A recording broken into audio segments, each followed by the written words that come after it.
This is a production of Darn TV.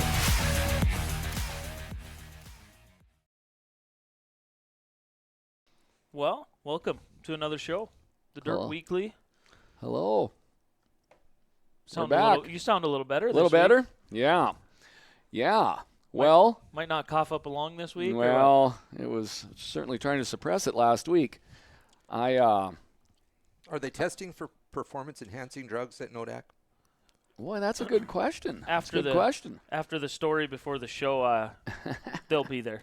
Northern Testing will be there. We're going to get some PEDs going for Jordan there. So, struggling with losing my voice and all that, went into the walk-in, had some kind of viral something, set me up with 5 days of roids and a couple of follow-up little pills here and there, and feel a lot better. Not out of the woods yet. I noticed your forearms were a lot fuller tonight. Well, that's from racing on wet tracks. You got to hang on. But been able to tighten them crank bolts a little bit tighter this week, or what? Yeah, make sure nothing comes loose because it's the weekend. We don't want nothing coming loose this weekend. Put you in charge of tightening lug nuts on some of these championship cars. Yeah, don't break the studs off. Show rundown brought to you by Sebo Motorsports, specializing in high-performance parts and chassis repair. Call Ryan, 701-720-3889. For all your hot rod and racing needs. Funny story, somebody called me and goes, hey, do you have Sebo's phone number? And I go, I just memorized it for the Dirt Weekly. I memorized it. Well. And I rattled it off right for him. Because you are Ryan's best customer. Guess whose car was there this week? Max's. I was going to say the 5 car. Nope. No. 5 car. The 5 car, you're trying to cross. You need to stay in your lane. We, the fans, you were trying to join us in the bleachers, it seemed. Well, I liked being on the other side of the wall. I just thought I'd join you or try to join you. We got a good view. The lineup's on this side, and the racing surface is on the other. I think Craig is saying, which side are you on? It's the old rear bumper thing. Ryan that's right. Did the rear bumper on my car last week. Had to do a round. Had to do the rear bumper on Max's car this week. We had it all planned out that way. Scheduled surgeries. Yes. Okay. Because it's the square tubing. We had square tubing on the rear bumper because I think that round tubing rule came in just a few years ago. I'm not 100% sure. But we just used, like on Max's car, an old bumper that we had off one of our old cars, and the 5 car was an old bumper from 2000. Where you can see the thickness of them and the ballast is in check. Correct. Because you can't. Yes, that's the concern is you're weighting down the rear bumper. And I was concerned that maybe you were going to work on it till you broke it because it was so good before going in for the surgery. The car? Yeah. But it turns out looked all right. Yeah, it didn't seem to suffer any setbacks early on anyway. No, early on it was good. So racing this last weekend. I want to say thank you to Ryan there for keeping everybody going. And several guys were over there this week, I believe. I seen a car coming in as we were leaving with Max's car. Mother Nature's been his toughest competition right now. And I think he's using the time to get caught up on some stuff maybe that needed to get caught up on. So, and plus going racing with his son Tucker. That's one of the biggest things. Yeah. Tucker went and raced slingshot Saturday night in Botno. So. Important time. Yes. Thank you again, Ryan. Yes. The weekend of racing, we went into it. We'll talk about, so Friday night Mandan raced. I did not partake. I did not watch. I either. Apologies, I guess, to them. Saturday. I don't know exactly. Did you watch on Friday? Give us a rundown real quick. Well, of course, Hunter Domagala was a rock star in the Wasotas. Been running really, really good all year long. He's, I guess I want to say, our Dalton Flory. I always kind of envision those two battling back and forth, if they ever could get on the track together. And then Donovan Weist, one of the legends. Great battle for the championship is brewing for this Friday night at Dakota Speedway. Marlon Seidler had a big lead, I think 13-point lead. And uncharacteristically of Marlon going into one, a little bit of crowd going on, and he looped it in one, and he had to go tail end Charlie. And so Jeremy Keller was down by 13 points, ended up dominating that feature. Marcus Tomlinson's going to say, hold your fire there, Haas. Didn't dominate. Marcus was running right there with him, but he was running the top in a brand new Jay McDonald mod. Looked really, really good. Anyway, he won it, and I think Marlon, he lost probably 10 points, so it's probably a 3-point spread. It's going to be interesting. So according to my race pass, there's a sneaky guy in the points lead. Who's that sneaky guy in the point lead, do you think? In the mods? Yeah. I thought Marlon was in the lead. Mark Dahl. It shows- Really? According to my race pass, Dakota Speedway on my race pass, it shows Mark Dahl as your point leader, 7 points to Marlon Seidler, 10 points to Jeremy Keller. Well, that must have been beneficial for Marlon's I think incident. he kind of snuck in there somewhere and Yeah. kind of people. It's the 3-point spread you're sharing between Marlon and Jeremy. So, Yep. but Mark's got a 7-point lead going into championship night. I'm That's not- a nice number. And Mark Dahl has been around for a lot of years. He's a very veteran, good driver. I'm not saying him winning a championship is an upset to, like, down his ability to drive a race car. I'm not trying to look at that. But when you look at Marlon and Jeremy, and you'd kind of think of them as the track championship favorites, Mark Dahl winning it is kind of a maybe an upset of some sort. But Mark has been typically having at least a good weekend. I know his Governor Cups across the last handful Yeah. of years have been good. So, but like you say, even if it isn't a feature win, apparently it's been a He's been top right 3, there. top 5 type stuff to be in this position. So He's had one win at the Dakota Speedway, 10 top 10s and 10 features. So there's your there's your there's consistency. the numbers. So, God, isn't my race pass so awesome? It is. It is. well, you can't tell stories, at least untrue ones. Good job, Mark, helping hang on to that for sure. Yeah, good group. I mean, I don't know some of the points. I'm more IMCA. I don't know how the Legends do points. I don't know how the Wissota Streets do points. There's some bigger gaps, like Wissota Streets. There's a 50-point gap between Hunter and Jeff Hellman. I don't know if that's obtainable in a night. In our world, it's I'm not. with you. I just don't have the numbers. So Kinda, I don't see- get it. I don't have a gut feeling When for I see point totals in the 1,078 and 10 nights, I think there's more to it than just 40 points for a win at a 1-point interval. Yes. Yeah. So- yeah, apparently it's 100 points a night type of deal. Same with Legends, 63 points, Preston Martin over Donovan Weist. Once again, I don't know if that's obtainable in a night or not with the Legend points. So The names aren't surprising. I mean, they run Yep. good when they come up here too. So, Craig, touching on the Mandan deal, was Keelan Harvick here in the Legend? he was in Fargo. Yeah, I did Oh, he not. went to Fargo on checked in Friday. on He Fargo. didn't come to. Okay, I forgot about Fargo. Okay. Yep. Although Because he was coming here. I have no idea if he showed up at Nodak, but I did drive down by the track because I was crying in my soup about the rain out.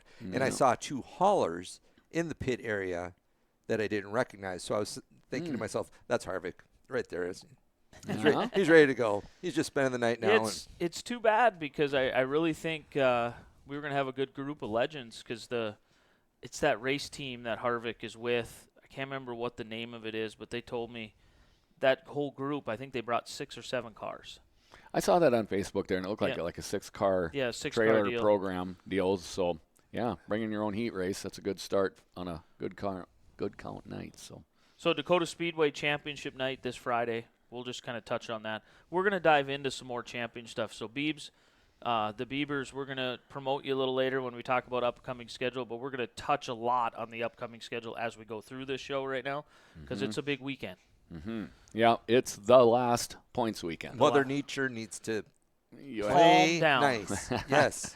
No more shenanigans. let the race cars race. We were putting a pen and paper to it on how long it's been at Nodak to have a regular race night. Yes. 7 weeks. 7 weeks on Sunday for me because the 4th of July will have been 7 weeks ago. So I wasn't able to do the tour, but nonetheless, that was just a week later. So when you're talking 7 weeks, you're a week away from 2 months, and summer's not very long when you take 2 months out of it. It ain't right. It's not right. Well, and again, it's hard to believe that the following weekend is the final weekend in Minot. So we are within less than 10 days of the entire season of the Nodak Speedway. How did that get here so fast? Well, when you do a Dirt Weekly every Wednesday, the summer flies by when you're having fun. Well, it has flown by, and we are having fun. So, yeah, it makes sense. So Saturday night we were up in Estevan, but I'm going to touch on the Southwest Speedway. They had championship night at the Southwest Speedway. I believe these points are up to date. Zach Frederick is your IMC modified champion. Travis Tooley in second by 1 point. 1 point. Battle right to the end there between them two. Pretty cool. I seen Travis had a post on Facebook there and kind of Yep. through his eyes. And IMCA stock pulled the same cars, way. Luke Krogh wins the stock car championship by 1 point over One. Casey Binstock. Wow. Nail biter. 1 point wins. Northern Sport Mods, Jordan Binstock beats Cole Lewis by 7 points. Papke third with down 10 points. Drew Papke, a rookie in the Sport Mods. Kind of a guy that races over with us in Underwood and in Minot here. So, Yep. Darren Schatz unfortunately had a situation earlier this year where they didn't let him into Canada. Yeah. So then he became a regular down there at the Southwest Speedway, ended up 5th in points. So. Oh. Well, good rebound, you Yeah. know, situation considered. So IMCA Hobby Stock, Cody Hulse picks up the championship, 6 points over Taylor Heaton. Taylor Heaton, a young kid, 16, 17 years old. I wonder if that's in here, if it'll tell me how old he is. Probably not. But young people in the sport. That's Yep. fun. it does not on here. It says he's 20 in here, so he's a little older than I thought he So was. Dickinson doesn't have an invitational in the fall. This is it. They do. They do. Dickinson's next race will be the, Weekend after Motor Magic. I think they call it the Richard Jordan Memorial now. Yes. They're doing Yep. it That will 'cause be played out also. we talked last show, you can't sanction that weekend after Motor Magic. So that starting on Monday of Labor Day, starting on that Monday of Labor Day, you cannot sanction an IMCA race Through the next Sunday through the next Sunday. because of the Super Nationals.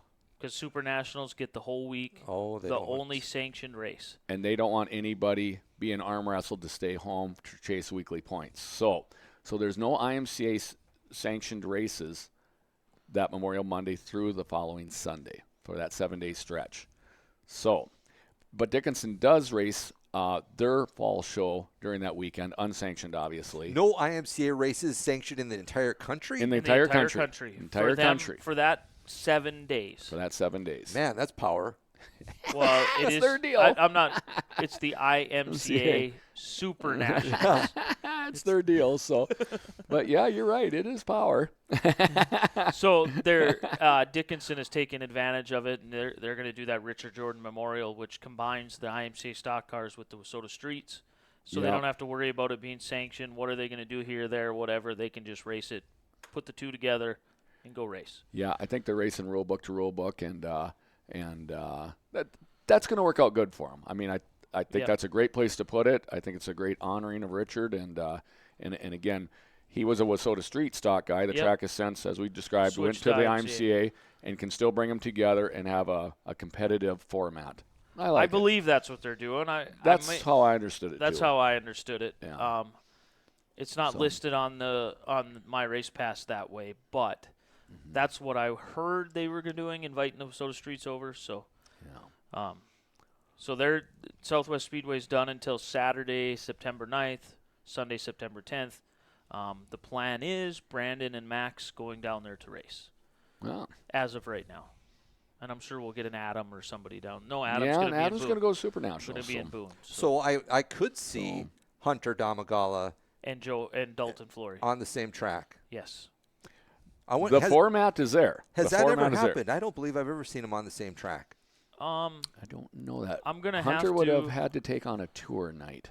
No, I think Richard Jordan Memorial last year. I want to say I'm not 100% sure if That's right. There was both tracks were scheduled, so I don't remember. so how we that go got to played out. 2022 and we find that Richard Jordan Memorial. It would have been in June area. Earlier Let's in the year. Hunter Damagala won, actually, if I remember right. So you have the Yeah. feature right here. Hunter Damagala beat Austin Doe. Mike Swallers, Travis Ulmer, Zach Frederick. Frederick is another Wissota Street. But Hunter's in the Wissota, Austin Doe's in the IMCA. The IMCA. That's interesting stuff. That's where my challenge series, the things that knock around in my brain, the Darn TV Challenge series, where you 6 nights a year, 3 at the IMCA tracks, 3 at the Wissota tracks, and you guys we battle it out for a big cake at the end or something. Obviously, the format has gotten close enough to where both parties are interested in showing up because both sides have done well. Yes. So they say that the way the Tour allows the Wissota Streetcar to come in, the Wissota Streetcar doesn't have the chance that it has on this. No, because they make them change carburetor. They're not allowed to run the 4-barrel. The 4-barrel, okay. So in the Wissota Street, if you run a crate or a concept, you get to run the 4-barrel. 4-barrel. And if you run an open motor, you have to run a 2-barrel. Ah. Well, they're making the crate and the concept run that 2-barrel, and during the Tour. During the Tour, and you have to run IMCA tires on the rear. Mm-hmm. So, Jordan, what would you prefer? Do you love the 4-barrel? Would you like to have well, that? Yes, I like the 4-barrel, but we don't have that option.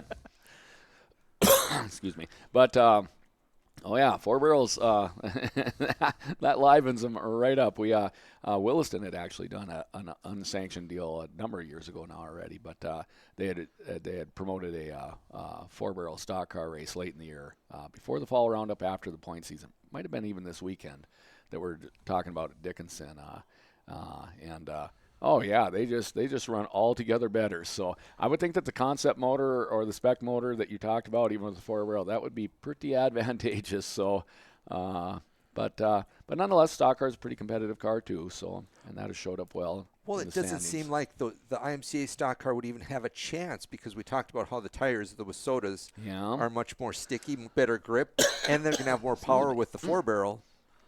How could you compete? I think there's rear end differences. You guys have I more got some holes. different bracket holes and stuff like that. Maybe you got a steeper angle on the so control arm in the mount. Wissota deal, you can't have more than an inch split, and it can't be more than 2 inches from the bottom of the rear end.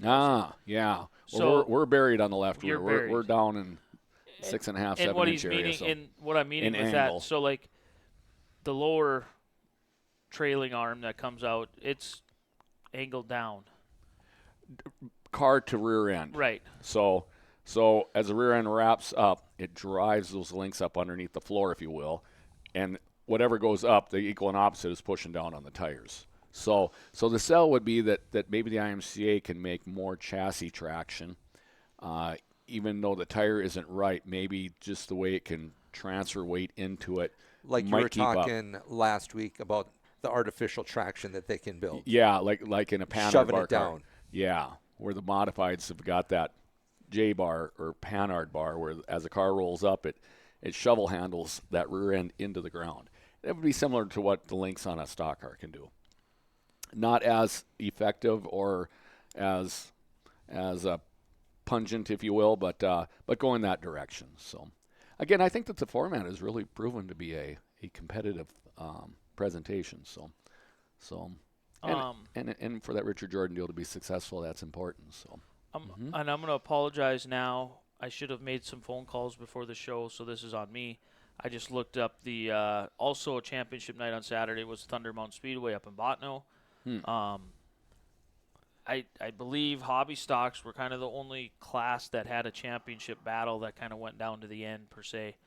I know they were struggling on car counts quite a bit, but I don't have anything to report. Final.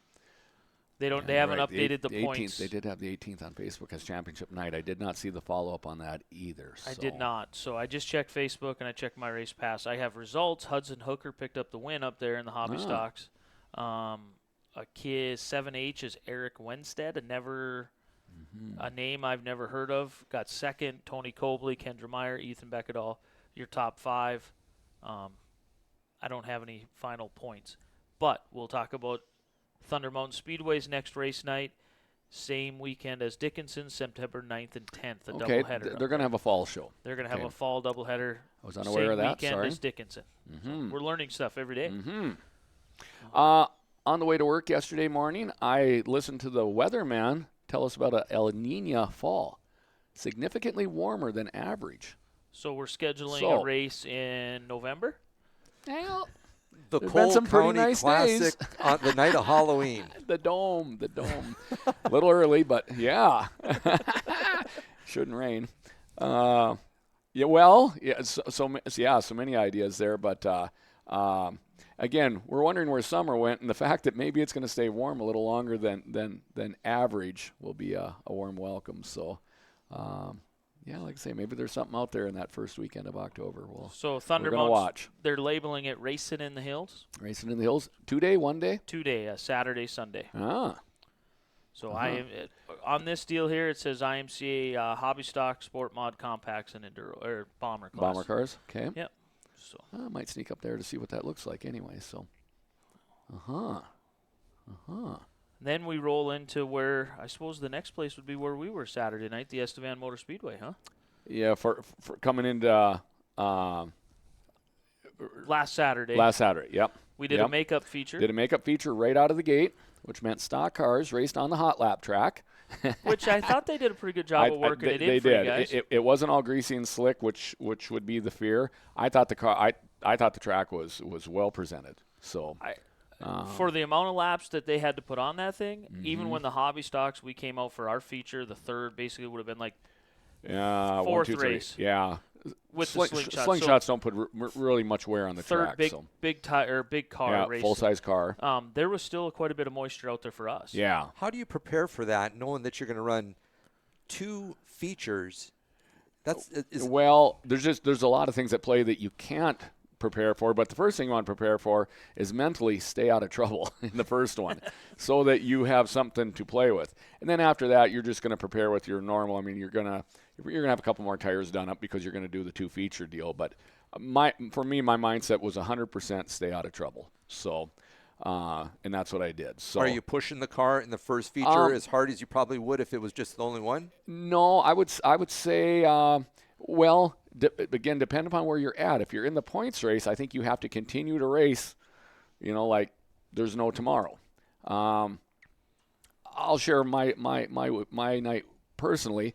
I was finally able to get my second car out. It just been a fast summer apparently. And with that said, we had some fresh green on the old car, and it was really bright and fun and had yellow numbers on it instead of red. Really, really, really good. I was concerned that you weren't following the GM recommended break-in period. Yeah, well, I'm gonna agree with you that I wasn't, because there wasn't any. So we didn't even get hot laps. So and some cars weren't able to make it back, and that promptly slid me up to the outside pole, and in a car that I hadn't raced since last year. And in conversing with Dylan, we couldn't remember when last year we raced it. So, but at any rate, at that point for me, I was just making sure it didn't get hot, unusually hot, or any oil lights come on or anything like that. So I drove conservatively, plus I was way too tight, meaning the car was pushing hard. Too much left. Yeah, you keep turning left and it keeps going straight or right. So tried to pretend that it wasn't that bad looking to you guys watching on TV, but it was a handful in the car. So got out of that alive, made some adjustments for the heat race, going in the right direction. But I used that first feature. It was truly a practice day for that car. Tried to get it racier throughout the night. I don't know that I achieved that. It got more comfortable to drive for sure. We're going to race that again this Friday coming up. So how get some time on that. You just reminded me of something, and I trust me when I say I don't know what transpired because I was busy getting a car ready. On a normal night, you run a heat race with one car. If you were to switch cars and come with another one, you'd have to start tail. Yes. Did you have to start tail? I did not. Okay. Because it was a different day. Because it was a different day. Yeah. Okay. Yeah. It's just one of them questions. But that's a great question, and again, a lot of people learn things on this show, and so just to reflect on that over the decades of racing that we've been involved in, let's go back to Wissota because nobody seems to forget this rule. So in Wissota, if you changed motors, you went to the back. Okay. When I changed a lot of them, so did a lot of other people. So okay. But when we went to IMCA in 97, changing a motor did not put you to the back. Changing cars did. So many people still remember the Wissota rules, or at least they did in recent times. So, and in both sanctions, switching cars does go to the back. So that is now the same. But in IMCA, switching a motor alone does not. The reason that didn't have any implications for me starting in the back, which would have been fine with me anyway. I was there for as I explained my reasons, but because it was a different day, nobody knows for sure other than me telling you it's a different car, that it was a different car. I could have said I just lettered up. I put a new body on that old car. And so, but once you're there, everybody can watch what's going on. And the accountability is completely in front of you. Yeah. But once we go home, then whatever you bring back. I think Trevor had you figured out that it was a different car. He mentioned that as well. It's bright. So when you're driving it, were you happy with that, how it performed? Were you thinking this is better than my other car? Were you thinking, did you learn something? Well, yes, and there was something to learn there, because where Dylan and I were at last fall with the car that I've raced all summer was kind of where we had that car at this spring. And other people helping, Billy helping me and stuff like that on bodies. We never did any kind of chassis work on it or engine work or anything. So what I brought out was similar to the car that I ended with last year. So in answering you, yes, in reflection, when we are constantly looking for little bits of speed every night, everywhere, we must be finding it, because that car represented what I ended last year on, and it's not where I'm at right now. So we'll make changes. We'll race it here Friday, and with significant changes. And then I plan on right now, my plan is to race it all 3 nights of Motor Magic, just to try to get that thing up to speed and maybe find some speed. I haven't conversed with Dylan yet, but if he's available that weekend, I want to just concentrate on that car and try to bring that up to speed, just so I'm in a better position next spring. I mean, you never stop thinking about next year or next season or next week. And I think it's a great chalkboard for us to go after with what we've been learning together this summer, and really put our stuff together. We're gonna get a couple more weekends after this weekend to try to get some speed for next year, and Oktoberfest would be the other one. So the other car is put out to pasture for the season? No, I'm gonna run that. I'll run that in Williston Saturday, and I think I will also run it for the fall show. But the fresher green looking one, I'm gonna run the rest of the year. So and the green. So I'm wondering, yellow numbered one and the red numbered one. Is there a specific paint code that you go after for that color? Well, it's vinyl, so it's fluorescent vinyl. Oh, really? Yeah. So although the nose piece is painted this good old fashioned Menards fluorescent green in the safety aisle, so, lots of it. When I first seen it, I stopped over there and I said, what are you going for on these numbers here? The faded look? You see the 5 car has the faded numbers. You're going for the faded, bright orange, faded down to yellow. Yeah. My brother Jed does my vinyl, and it's way easier to do regular colors than fluorescence. So, and we'd used up all the 11th hour getting ready. So, and in my past, actually, green and yellow has probably been my 2 coordinating colors throughout my career. So yeah, it was bright. So. Going into that night, I'm going to reflect on the stock car class and one of our friends, Adam Goff. Going into that night, there was 2 features, so 2 opportunities for points. He was 1 point behind Chris Hortness going into that night. Going into the evening. And had 2 opportunities for points and beat him in the first feature by 1 position. Finished right ahead of him. Which leaves it tied. Which they were tied going into the second feature.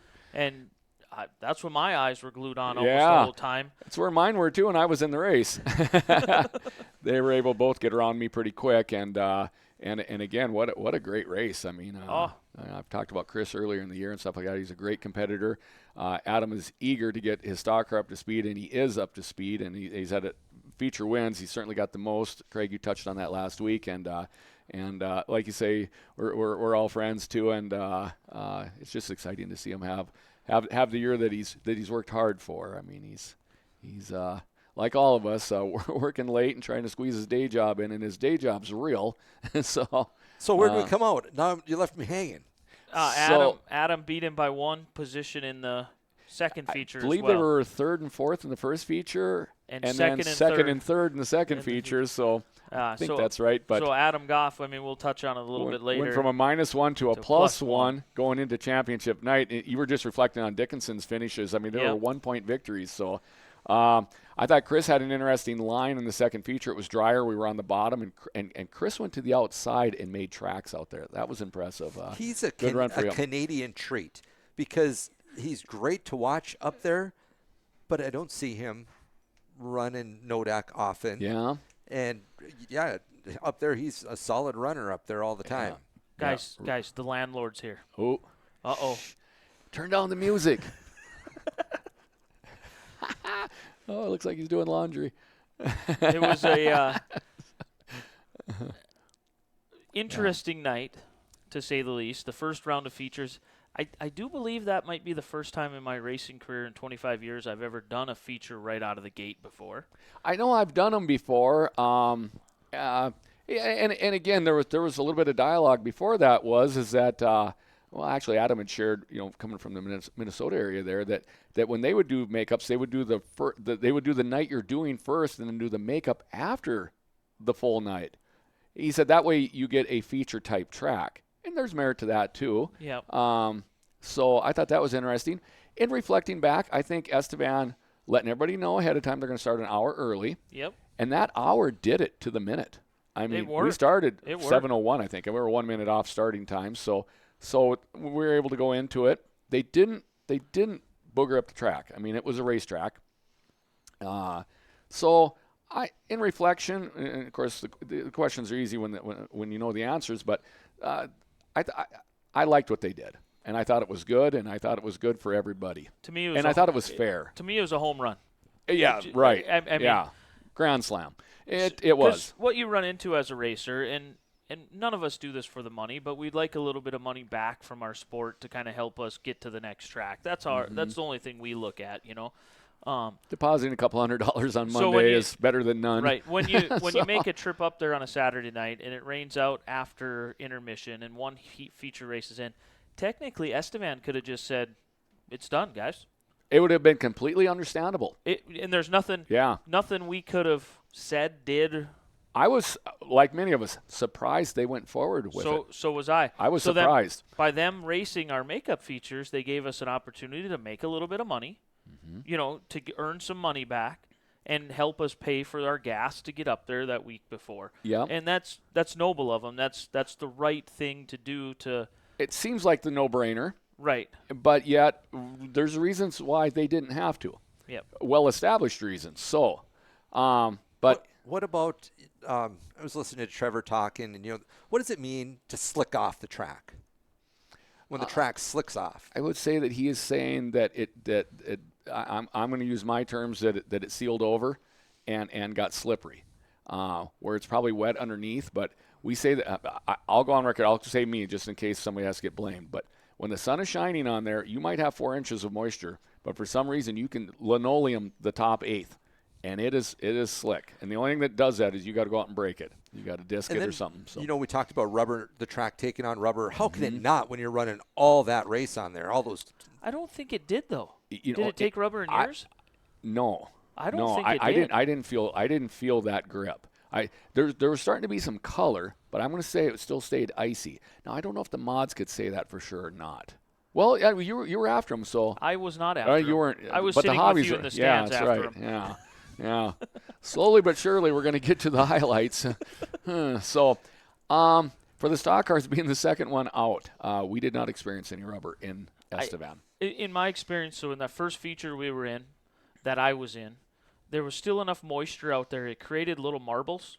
And it almost, as that race went on and went on and went on, there was enough guys moving the marbles around. It actually felt really weird. One of the weirdest racetracks I've probably raced on. I watched your feature there, and I could see where you guys are actually scratching some of that sealant off. Yep. And the leaving narrow spots. tires were. Yeah, kind of chipping it away coming out of fours where I had a good view of you guys coming off. So it made it feel so weird, like you'd be going along. The kind of grip, no grip, grip, no grip kind of. Inconsistent lap to lap. You'd drive in a spot and it'd be grippy. You'd be like, "Oh man, that felt good. I can run roll that it again." Next time. Next time you go in there, you're like, "Whoa!" and you feel it just start skating. You're going to go around. Well, that's because you were probably racing by yourself at that point. Because you were in a pack for maybe 2-3 laps, and then the 5 was. You're really, really, really good in 2. I see you in 2, and it's like. I don't know what you're doing, but it just works. Some of it, I think, is every track has a uniqueness to the shape. I feel like I don't want to give away my secrets, but since I'm not racing this Friday up there, because I can give away some of the secrets, I feel like the banking, No, 4 is bad for this too, but I feel like 2 is the same. When you're running the top, the banking gives way coming out of the corners. So if you try to ride that banking all the way around, you're actually slowing yourself down. You're not able to carry the same momentum. You're losing angle in the track. Yep. And about halfway down, I've drove around the top of that damn track with a four-wheeler enough times. Coming out of 2, the way the banking works, it's flat, and then it goes up, and it kind of about halfway up, it tapers off. Well, my goal is I want to set it in where there's more banking in turn 1, and then I try to hit that middle where that peak of the banking, I don't know if people can see, you want, most tracks are like this when it goes in the corner, and then it goes down to where it kind of just tapers off there at the top a little bit. Well, I try to hit that ridge. So coming out of the middle. Coming out in the middle. Yep. Right. And that's that's important. Again, speed secrets, as you would say. But often, especially as we enter fall now here and maybe race more in the daylight, you can see where the edge of the angle is because the color of the track will be right on the edge. Yep. The reason you'll still see a lane up there, and you're like Craig would say, why aren't they up there? Because it's flattened up. Yeah, it just ever so slightly. If it's an angle in the track that is progressive, and then it stops, and yet you see a lane, it's because it's tipped down a little bit. It might not be seeable, but it's feelable. Yep. So, and what you're saying, Brandon, is you would have some good scoop going into 1, but it lays down coming out of 2. So as you're in the middle of 1 and 2 area, you want to drop down and do what I call the roller coaster and roll down the hill and kind of shoot across that, because as this is declining in angle, your rear tires are going to slip out. You're going to tail out because the angle of the track is no longer holding the weight of your car. As you lay it down flatter, it's easier for it to slide like on an icy parking lot. But you split the eye of the needle. But at the same time, you're not taking the real aggressive. As a kid, I remember seeing Wayne Johnson, Ed Conlon, John Carell.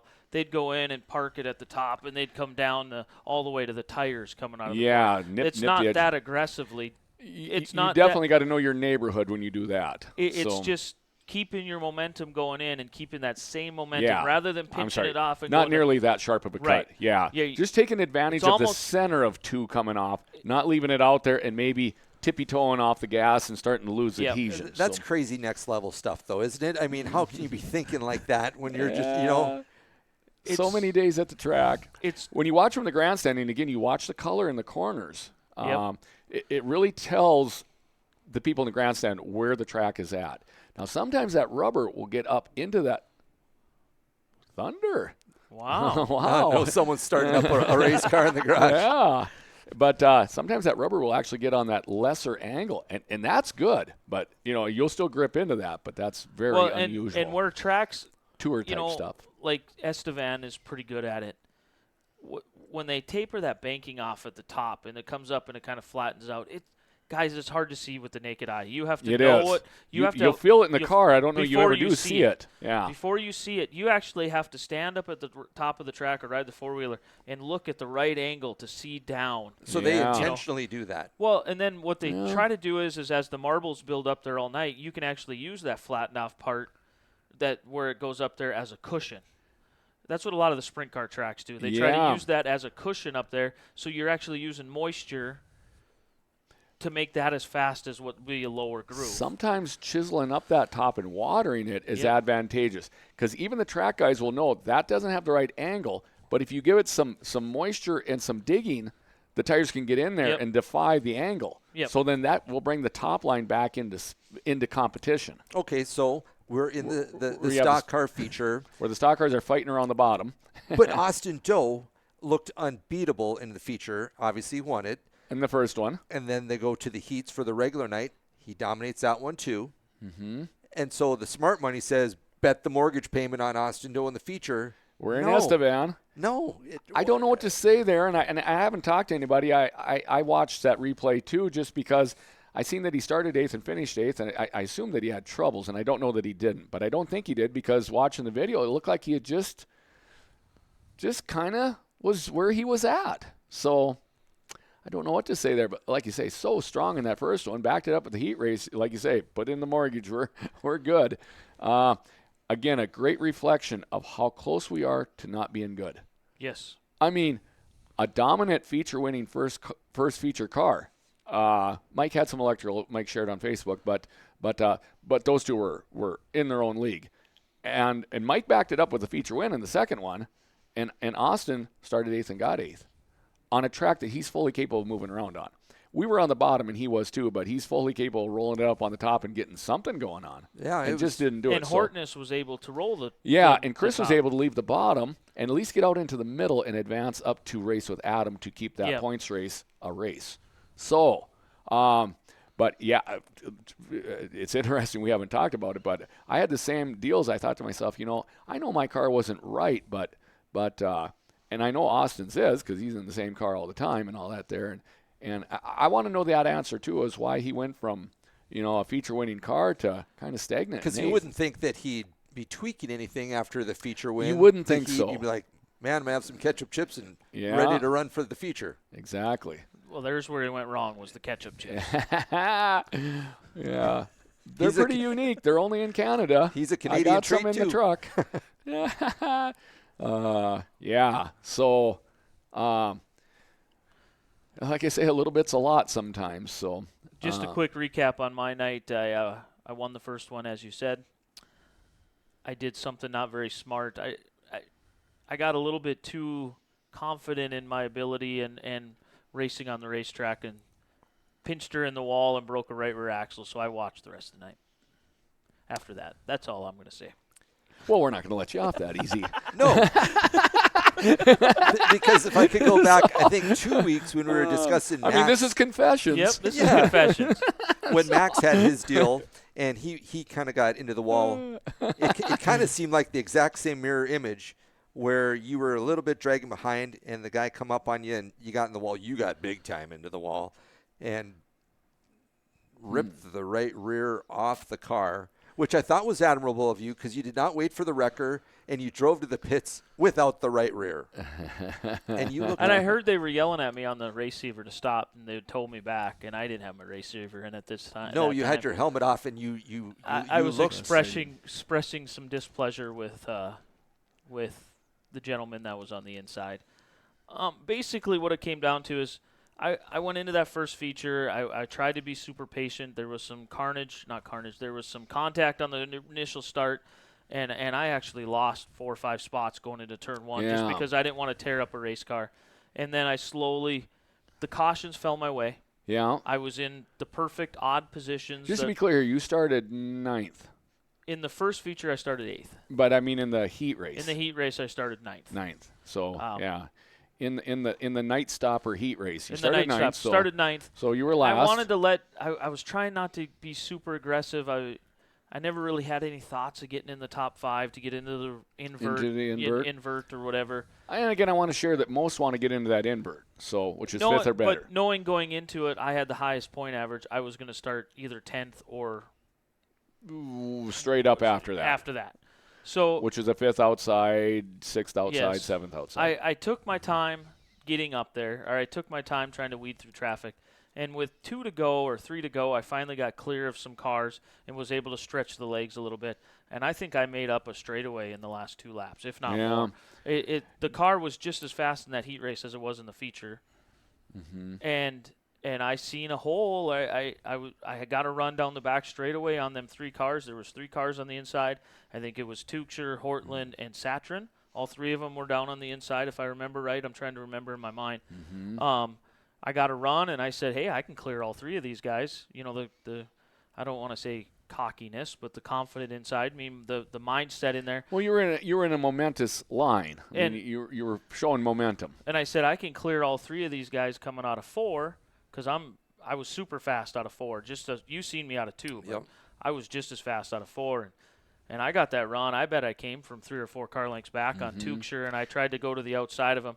He had no idea I was there. Right. He had no idea that I was even coming. Well, again, some of the etiquette of racing, if you will, and he didn't know. So he didn't know.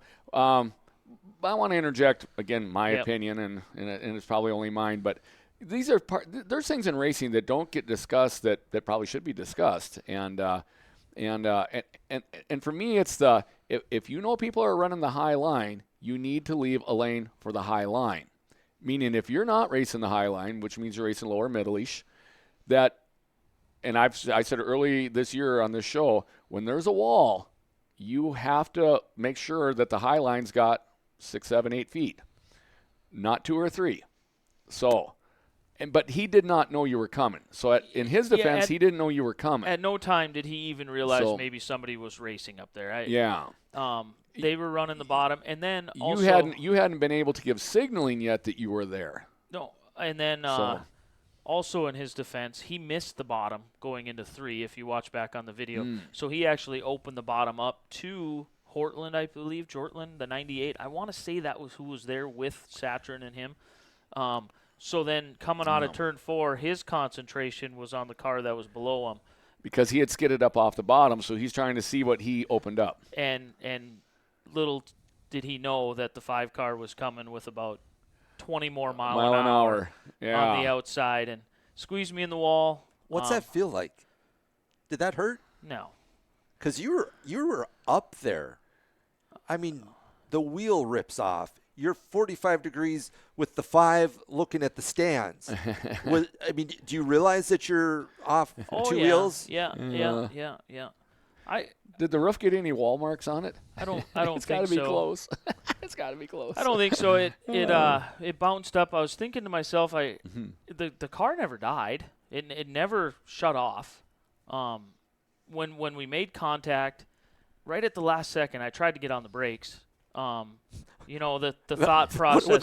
When you're in the air, the brakes don't do a whole. Well, when the ride ain't fun, you try to stop it. Well, I felt him coming up, and I was going in there, and I'm like, that the last second I hit the brakes in the thought process of, well, maybe if I slow down, he can clear me. But it was all too late at that point in time. It was way too late to stop that. In hindsight, lift coming out of the corner, finish where you finish, start where you start, go on with Live the day. to fight another day, like you guys said. Well, again, coaching Max sometimes has got ghosts. Yes. And what gets lost? What's getting lost in this? And they reoccur. These ghosts. Is Max was, see you, Dad. Yeah. I'm going to win this one. Yeah. It's so easy to get caught up in the moment. I mean, racing's an adrenaline rush, and when it's rolling, I mean, you're just rolling right along with it. So, So having the conversation, we put too much gusto into a heat race, but we'll find an axle. You'll race again. Yeah, you're even getting some coaching from Mr. Jordan. My car was tight. I got out of there. I coached myself up. So I was initially I was very upset with Caden Tuchscher out there on the track. I never swore at him. I don't think I did. If I did, I apologize. I just, when we were out there on the track, I set the window net down, and Jenny was zoomed in on me, and I put my arm out, and basically all I was saying was leave a lane. Why didn't you leave a lane? You're running the bottom. Why didn't you leave a lane? I was just upset. Like, this could be avoidable. Just leave a damn lane. You know. Well, and then again, we never talk about it. And then when I drove it back to the pits, unknowing, I thought I had a right rear flat. I did not know I did not have a right rear at all. Period. so you had nothing, honey. So I drove it back to the trailer, and I don't want to call it my pit crew because we didn't bring a pit crew. It was only Max and I. But the gang back there, the Hagans and the Bohannons and stuff, they looked over and they go, "Hey, you're missing a rear wheel." And I go, "Oh, crap, really?" Here I thought it was just a flat tire. Yeah. And then there was some words exchanged between some people that were mad at me, and I was exchanging words with them. And it's emotion. Racing is an emotional sport. And when cars get junked, cars get wrecked, emotions fly high. Caden came over a little bit later. We had a civil conversation. By the end of that conversation, I think I hopefully portrayed to him that it's just as much my fault as it probably was his fault. No, it takes two to tango. Yeah. And from that point forward, we're just moving on, and we're not. Jordan mentioned how you go about the night, making sure you stay out of trouble. And I rewatched that, trying to see what you were thinking. And going into 3, you're way up high. You got so much space. You're on an island. And little do you know, within a quarter of a turn, that's going to happen. I mean, you're thinking you're safe, you're clean. It almost looks like he can't catch him. But you did, and I think that was part of the problem per se. Is I mean, you knew you were coming, but wow. I mean, you got there fast. That 5 car.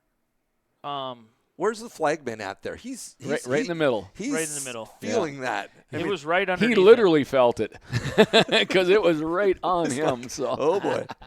So yeah. What's interesting about your incident is the Nodak Speedway posted 12 years ago to this very, very week was the Pfeiffer Johnson incident.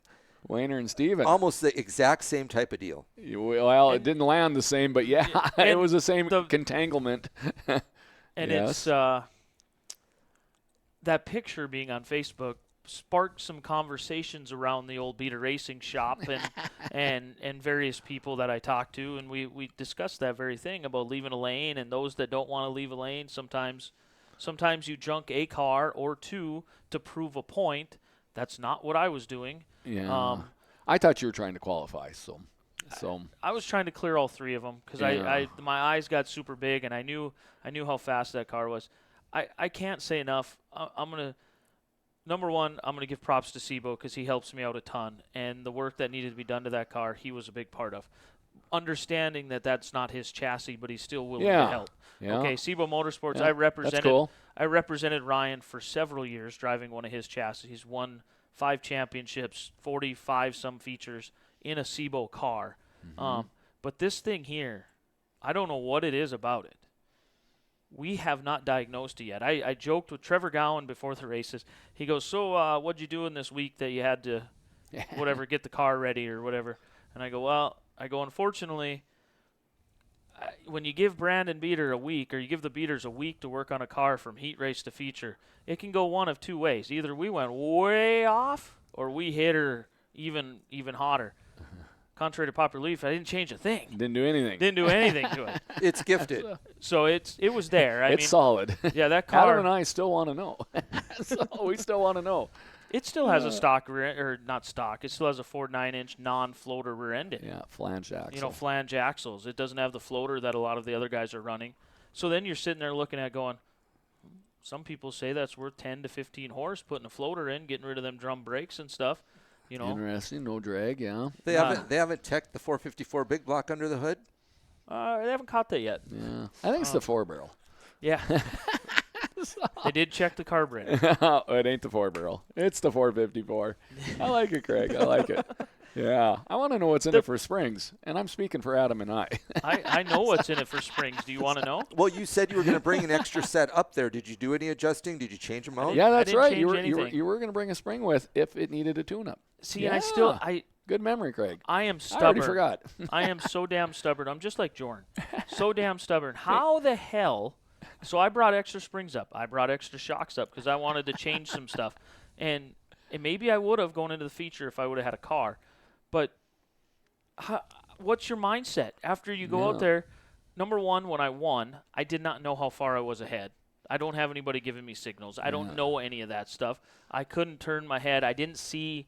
When I was trying to turn my head, I didn't see the lap board. My transponder was not working. So therefore, sometimes you can look at the lap board and see the number show up there, and then you can kind of gauge your gap on when the next number comes up there. Have you ever done that or no? Well, yeah. It's been a while. Right. I usually know where I'm at behind someone. And then, because the only reason why I was looking for that is because I was coming up on lap traffic, and I wanted to be super careful. To know if you could attack it or just ride it in. Just ride it out. Yeah. So, but I didn't. I couldn't tell how far I was ahead. I didn't want to open it up, so then I got by the lap cars with no issues. But how do you change a car after you win?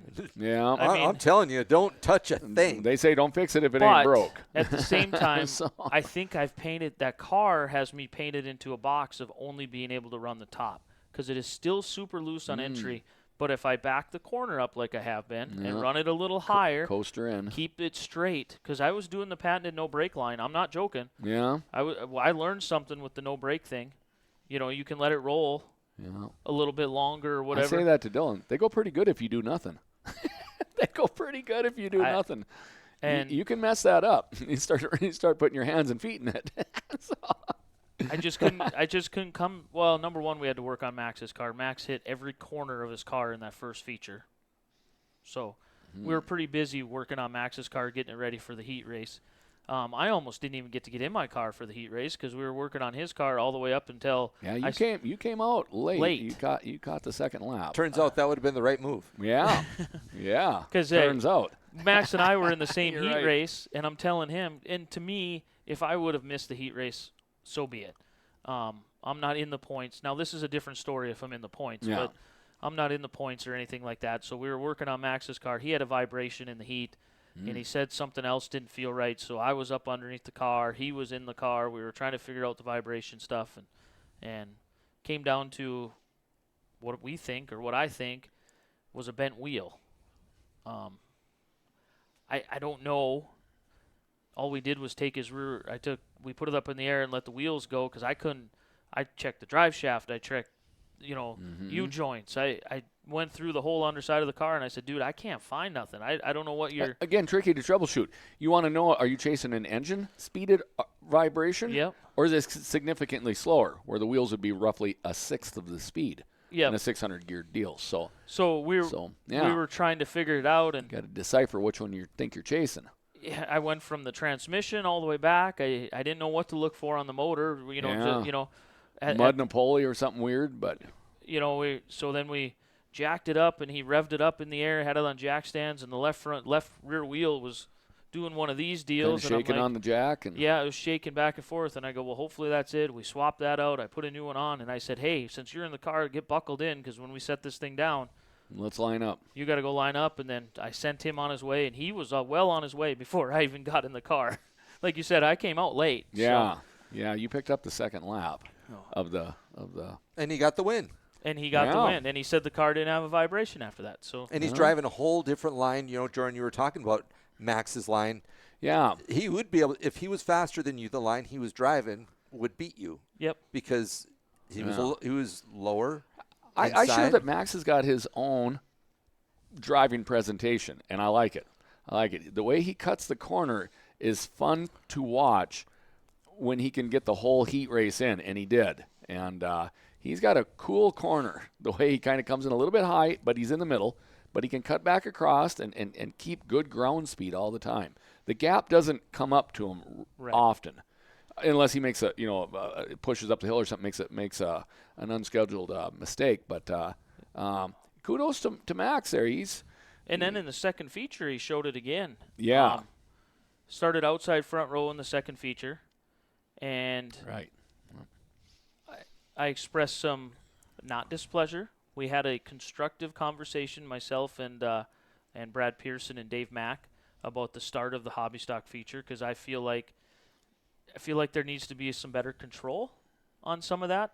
The leader started as far as I'm concerned, the pole sitter started in turn 3 and was 3 car lengths ahead of not just Max on the front row, but the whole field by the time they got to turn 4. Well, that tells me, hey, we might have some shenanigans going on here. Yeah. If the old brake check. Well, I don't think it was a brake check. I think he just rolled into the throttle early. We just discussed where do you start the race. That's all. It was a constructive conversation, just for them. I as Bruce says, keep this speed through steady. corner 3.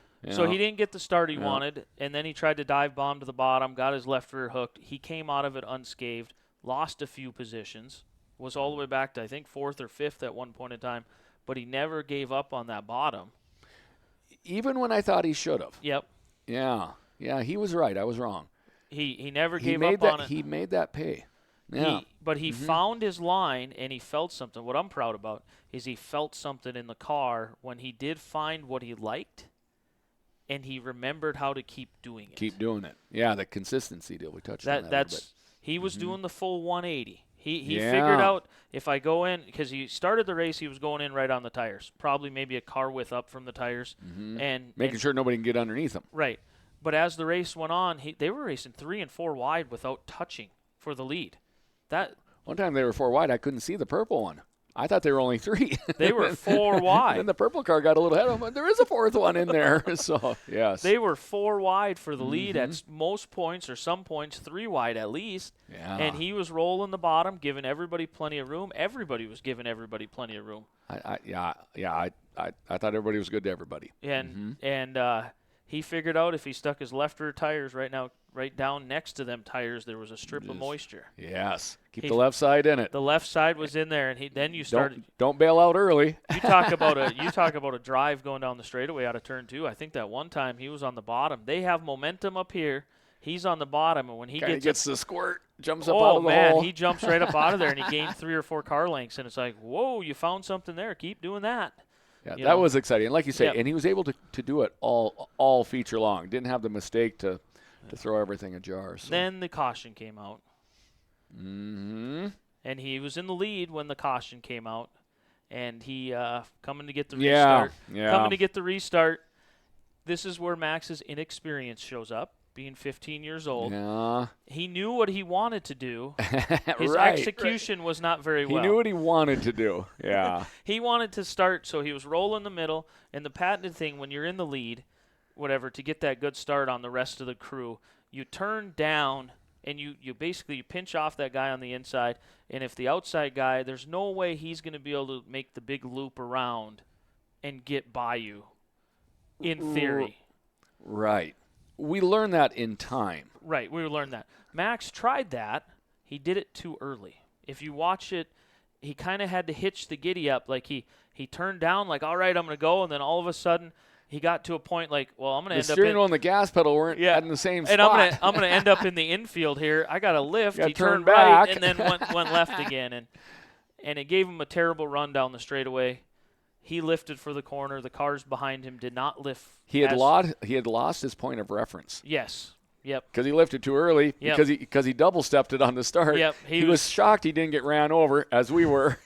And then by the time he got to 1, he was a ball of nerves and turned it around. So did he get contact on his back end? Connor Hansen came over and apologized to him. Yeah. Connor Hansen did the right thing. We saw the divot in Connor's car. We weren't quite sure, but Max went in pretty aggressive. But I think with the spin, the way the spin happened so fast, like if I went back and watched the video, the spin happened. There's no way you can spin a car out that fast all by yourself. Yeah, like it was fast. It was such a quick turnaround on it that there was and Connor. Yeah, that's interesting. Yeah, it was a fast spin out. Connor and Max had a conversation. Everything's all good in that camp, but heartbreaking for Max. But I've been watching. So I love documentaries, sports documentaries, racing documentaries, and I was watching one this last week. It was about heartbreak and how you have to have failure, you have to have heartbreak, you have to have these issues in order to grow and become better at what you're doing. So we're just going to tell Max he's in the heartbreak phase?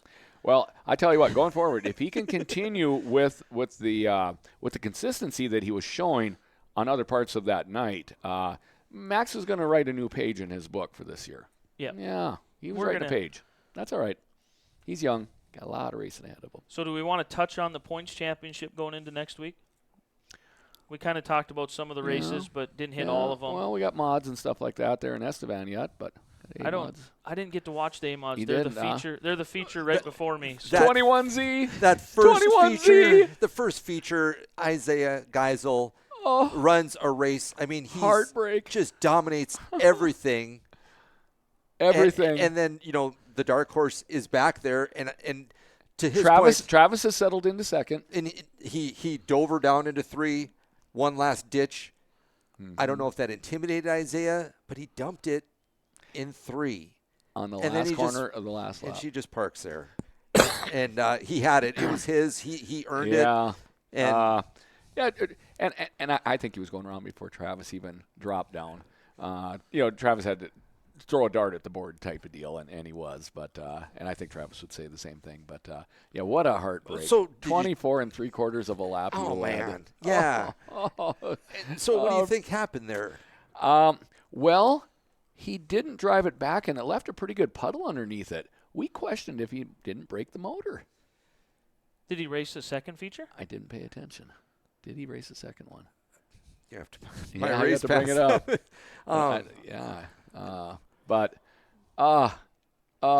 We talked about him early on in the year, and that he's had speed and all that there, and I don't know if he started the feature or even the heat race, but But So what's interesting about Estevan, it was hot at the very least because it was steaming. and as dominant as Travis is everywhere, he does not see. Shows he got 5th in the second feature. Second feature, okay. So he's fast, but Travis, he I didn't drive it back to the pits. So. he doesn't. He isn't as dominant up in Estevan as say Minot. Williston, Nodak. Yeah. So Yeah. I mean, he was obviously right there, second place. I don't think he had anything for Isaiah on his own track, but I couldn't believe it. I mean, you know? Isaiah, just the group you're talking about. You're talking about Travis. You're talking about Steven. You're talking about Aaron. You're talking about Cody. You're Tyson back in. And I'm just hitting some high spots These here. are, yeah. I mean, this is a tough bunch. I mean, maybe the toughest. And he had it covered. And he had it covered. Has he it had a covered. feature win? Not that I know of. Not that I know of. I think that was the first in the makings. Brandon's looking it up. I will But, look it up as you guys are talking. It was such a heartbreak. I couldn't remember if he raced the rest of the night because that was painful. Well, like I say, left fluid underneath the car there where it is. And it didn't, when you dump, you think he'd been back on it to try and get second or third, but it took a while for him to get going. Like the engine definitely killed. Yeah, it definitely killed him. It wouldn't start because they pushed him back. He coasted down off the hill, and then they came and got him. They pushed him. So that's why I thought maybe broke the motor. And the fluid up in the corner was there for a while. I was sitting with Robbie, and the fluid didn't dry up. So I thought maybe it was oil, like it hurt the motor. But July 3rd, 2021, he won a feature race. COVID. I wasn't there. So that's the only one I can find. It goes all the way back to 2018. He might not have been racing then. That's one of those deals. Well, this goes every race that he's had on my race pass. It goes back. You can click by the year and go through the stats, but all the way to 2018 was his rookie year. It shows on here. That's one of those deals where you go to the trailer and the helmet goes through the wall. Come on, man.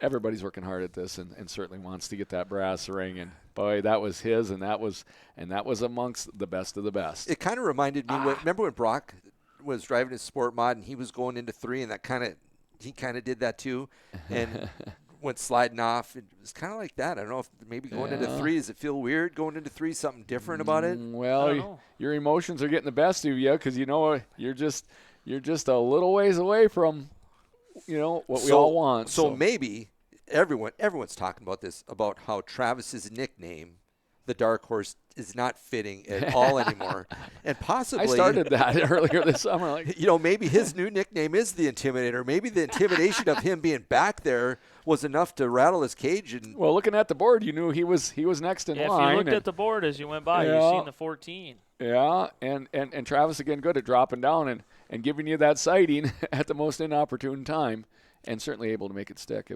if real estate's available. So, but. Yeah. I guess our recap is going to be of Estevan. But all things considered, again, the makeup features were good. The rest of the night was great. The track crew did what they do. I wish the Highline was a little bit more there for stock cars, but I'm just being selfish when I say that. We run in the order we run, and it is what it is. But it's weird. Like you guys, I think of the stock cars as a class that should be able to run the high line and keep your momentum. And it seems like on a slicked off racetrack, when it was slick bottom to all the way up to even the taper off part, the eroded taper. Yeah.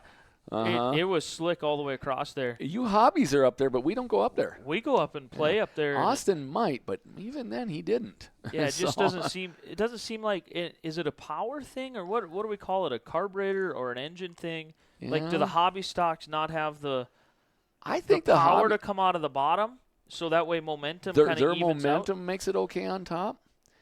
As I say, for prepping a track, it's hard to make one for Every two class, artificial yeah. traction cars and 2 stock or Eclipse cars.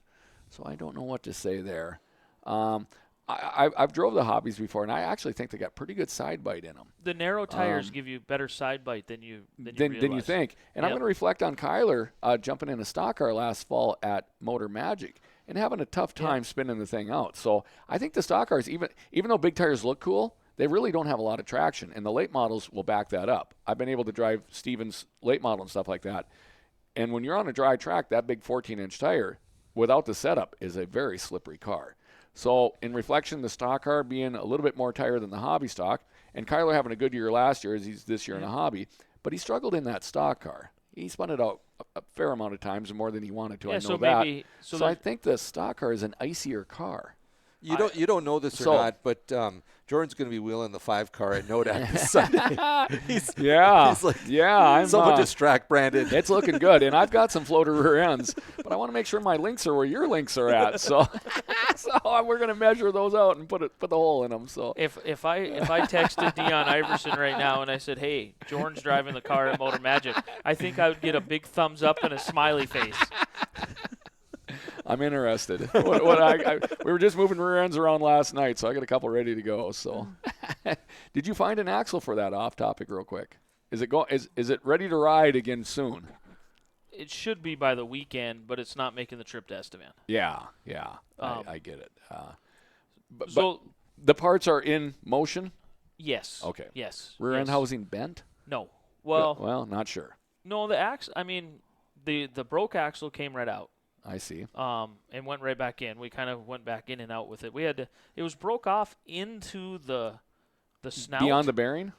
Yeah, craziest thing I've ever seen. Huh. So we actually had to drill a hole in it, tap threads, and put a bolt in there, and then Wow. pull it out. It was kind of the Those weirdest things are pretty thing. tough to drill, so. Did you get a bill from Ed Turnbull for damages to the wall of the I didn't. Estevan Motor I Speedway? didn't. I'm sure Yet. Eddie will get me when I go up there again. So. He'll be and- collecting at the banquet, I'm And sure. just So. to clarify, it's not making the trip Friday night, not because we're mad. It's not making the trip because Yeah. my daughter has volleyball in Hazen, Uh-huh. and I have to be camera operator. So Ah. Jenny is going to be with Peyton in Hazen. I'm going to be with Max up there in Estevan. I'll run camera. And I'm hoping that a babysitter comes along. I'm not calling a babysitter to babysit Max, just an adult figure to be in the pits with Max. If not, I'm parking him next to Jordan. Well, yeah. And I'm not sure when Joey Galloway's coming, but I would love to have Max and Adam there. So, I mean, because there's room.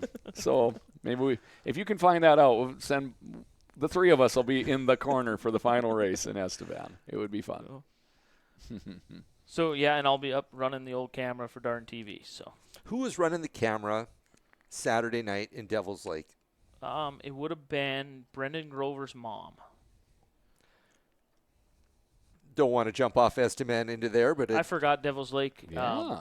had an We had the NLRA hammer. late model. We had the Golden hammer. the Yep. Golden Hammer, yeah. Yeah, Uh-huh. we can run over there real quick because I think that's the last track that we're gonna. Dilly Bar was on a 3-day tour. Yeah. Was it? Are you complimenting them or are we going a different direction there? Because it was the first night ever running camera. No, I thought it was great. Nice. Tons of slide jobs in those late models. They were whipping, and they came to play. There was this Tyler Peterson Oh, wow. TPO. TPO, yeah. Holy smokes! In his heat, he was lighting it up, and I thought the feature was just going to be his. But there was another Peterson that started out front, and Joey Peterson. Joey, yeah. he got the win. He got the hammer. You got the hammer, huh? He did. And now we're talking setups and all that type of stuff. Tyler Peterson in Victory Lane was mentioning that I think maybe they advertised it as a 40-lapper initially, and then they changed it to a 30, and he was saying, said it was going to be a 40. I was set up for that. How do you set it up for that? Well, you do. I mean, Yeah. You got a you're- ticker on there? Well, they have tire choice compounds, and that would play into that. And as we've shared, reflect on, when we talked about Travis saving his tire and keeping the tail from coming out, you'll drive a little bit more conservative in a longer race to reach that end.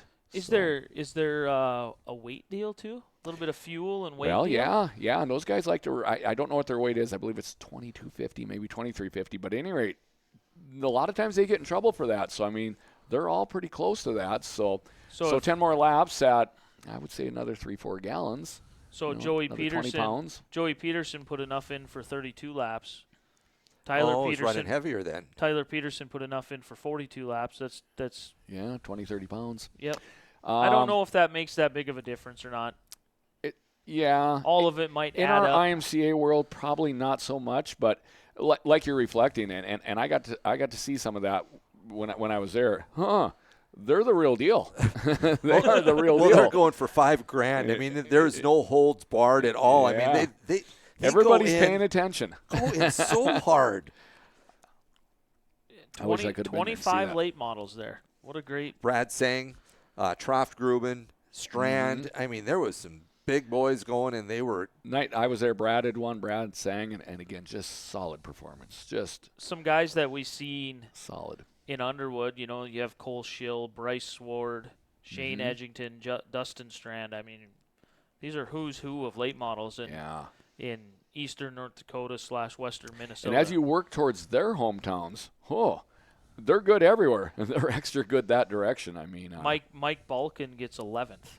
Yeah, I seen Balkan had showed up there, so I wasn't quite sure where he was at in the racing world. But yeah, again, the night I was there, Brad Sang had won it, and I mean, the car was just it was like a slot car with magnets. It was just pulled right down and just paying attention. You know, sometimes we talk about a freight train race. You know, maybe one guy checks out and's gone.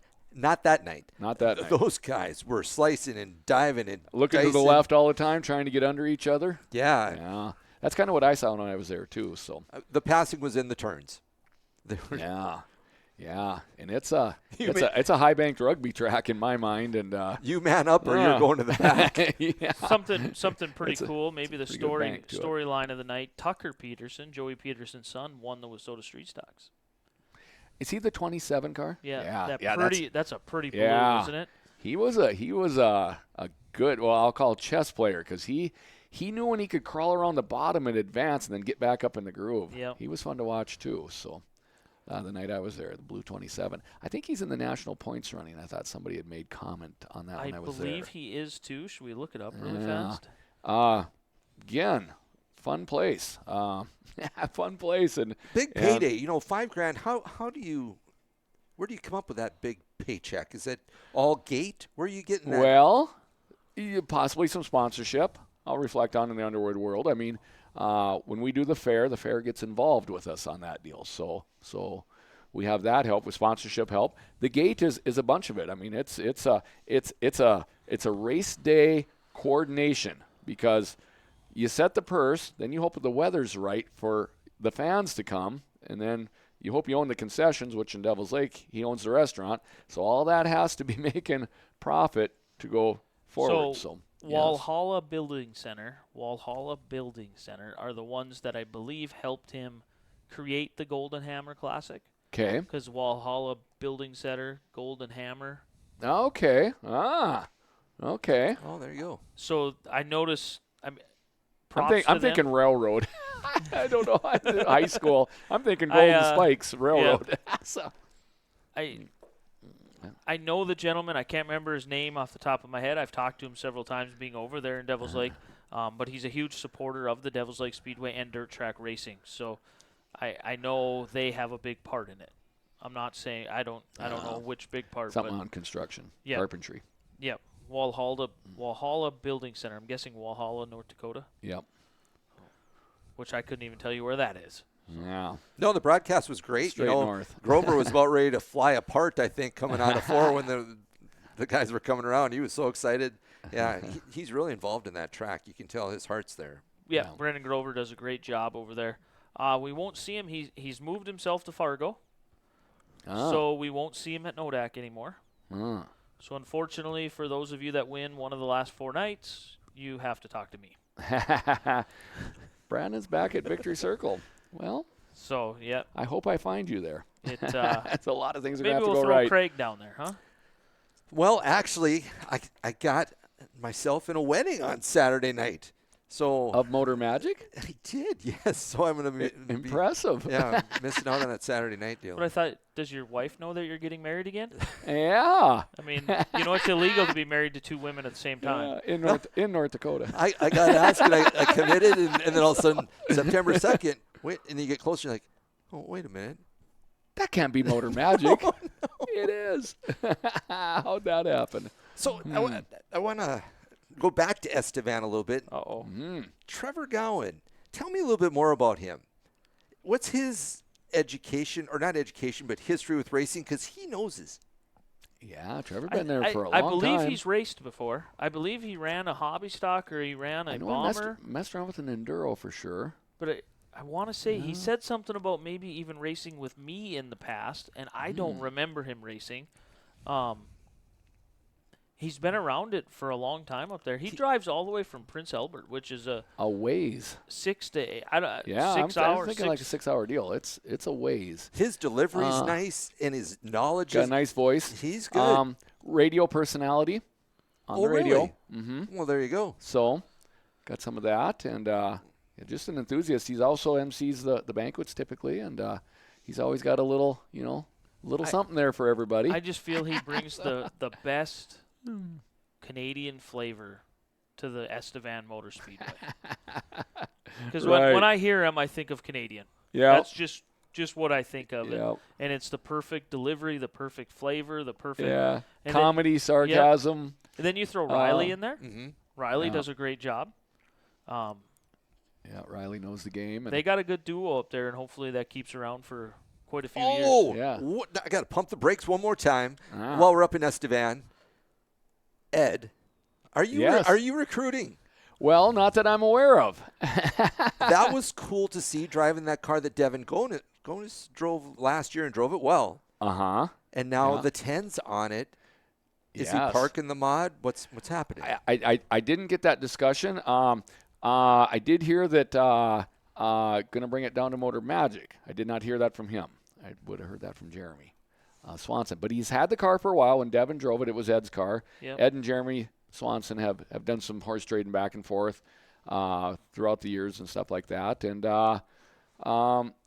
again, I'm only ad-libbing when I go forward with this, but he's got both kids in a modified. It's easier to watch them if you're not in there with them. Mm-hmm. So maybe. Again, as we've talked, stock cars aren't for everybody, but it would fit. It would fit Ed's racing. I think he was racing experience. In my watching him, I think he was missing some of that. What'd you call it? Artificial traction? Yeah. I think he was missing the J-bar. He was missing the J-bar pretty hardcore. Looking to throw it in harder and then make it stick. And then when in a stock car, they spin out. Yeah. so he spent more time sideways than anybody else out there. So fun to watch him. Yeah. Fun to think about yourself, Ed, Mike Hagan, all of you in the same stock car feature. Fun to that would be a great conversation. Yesteryear, decades later. You, Mike Hagan, Mark Dahl, Sean Strand, and Ed, and just discussing all of this because, man, you guys would have a lot to talk about.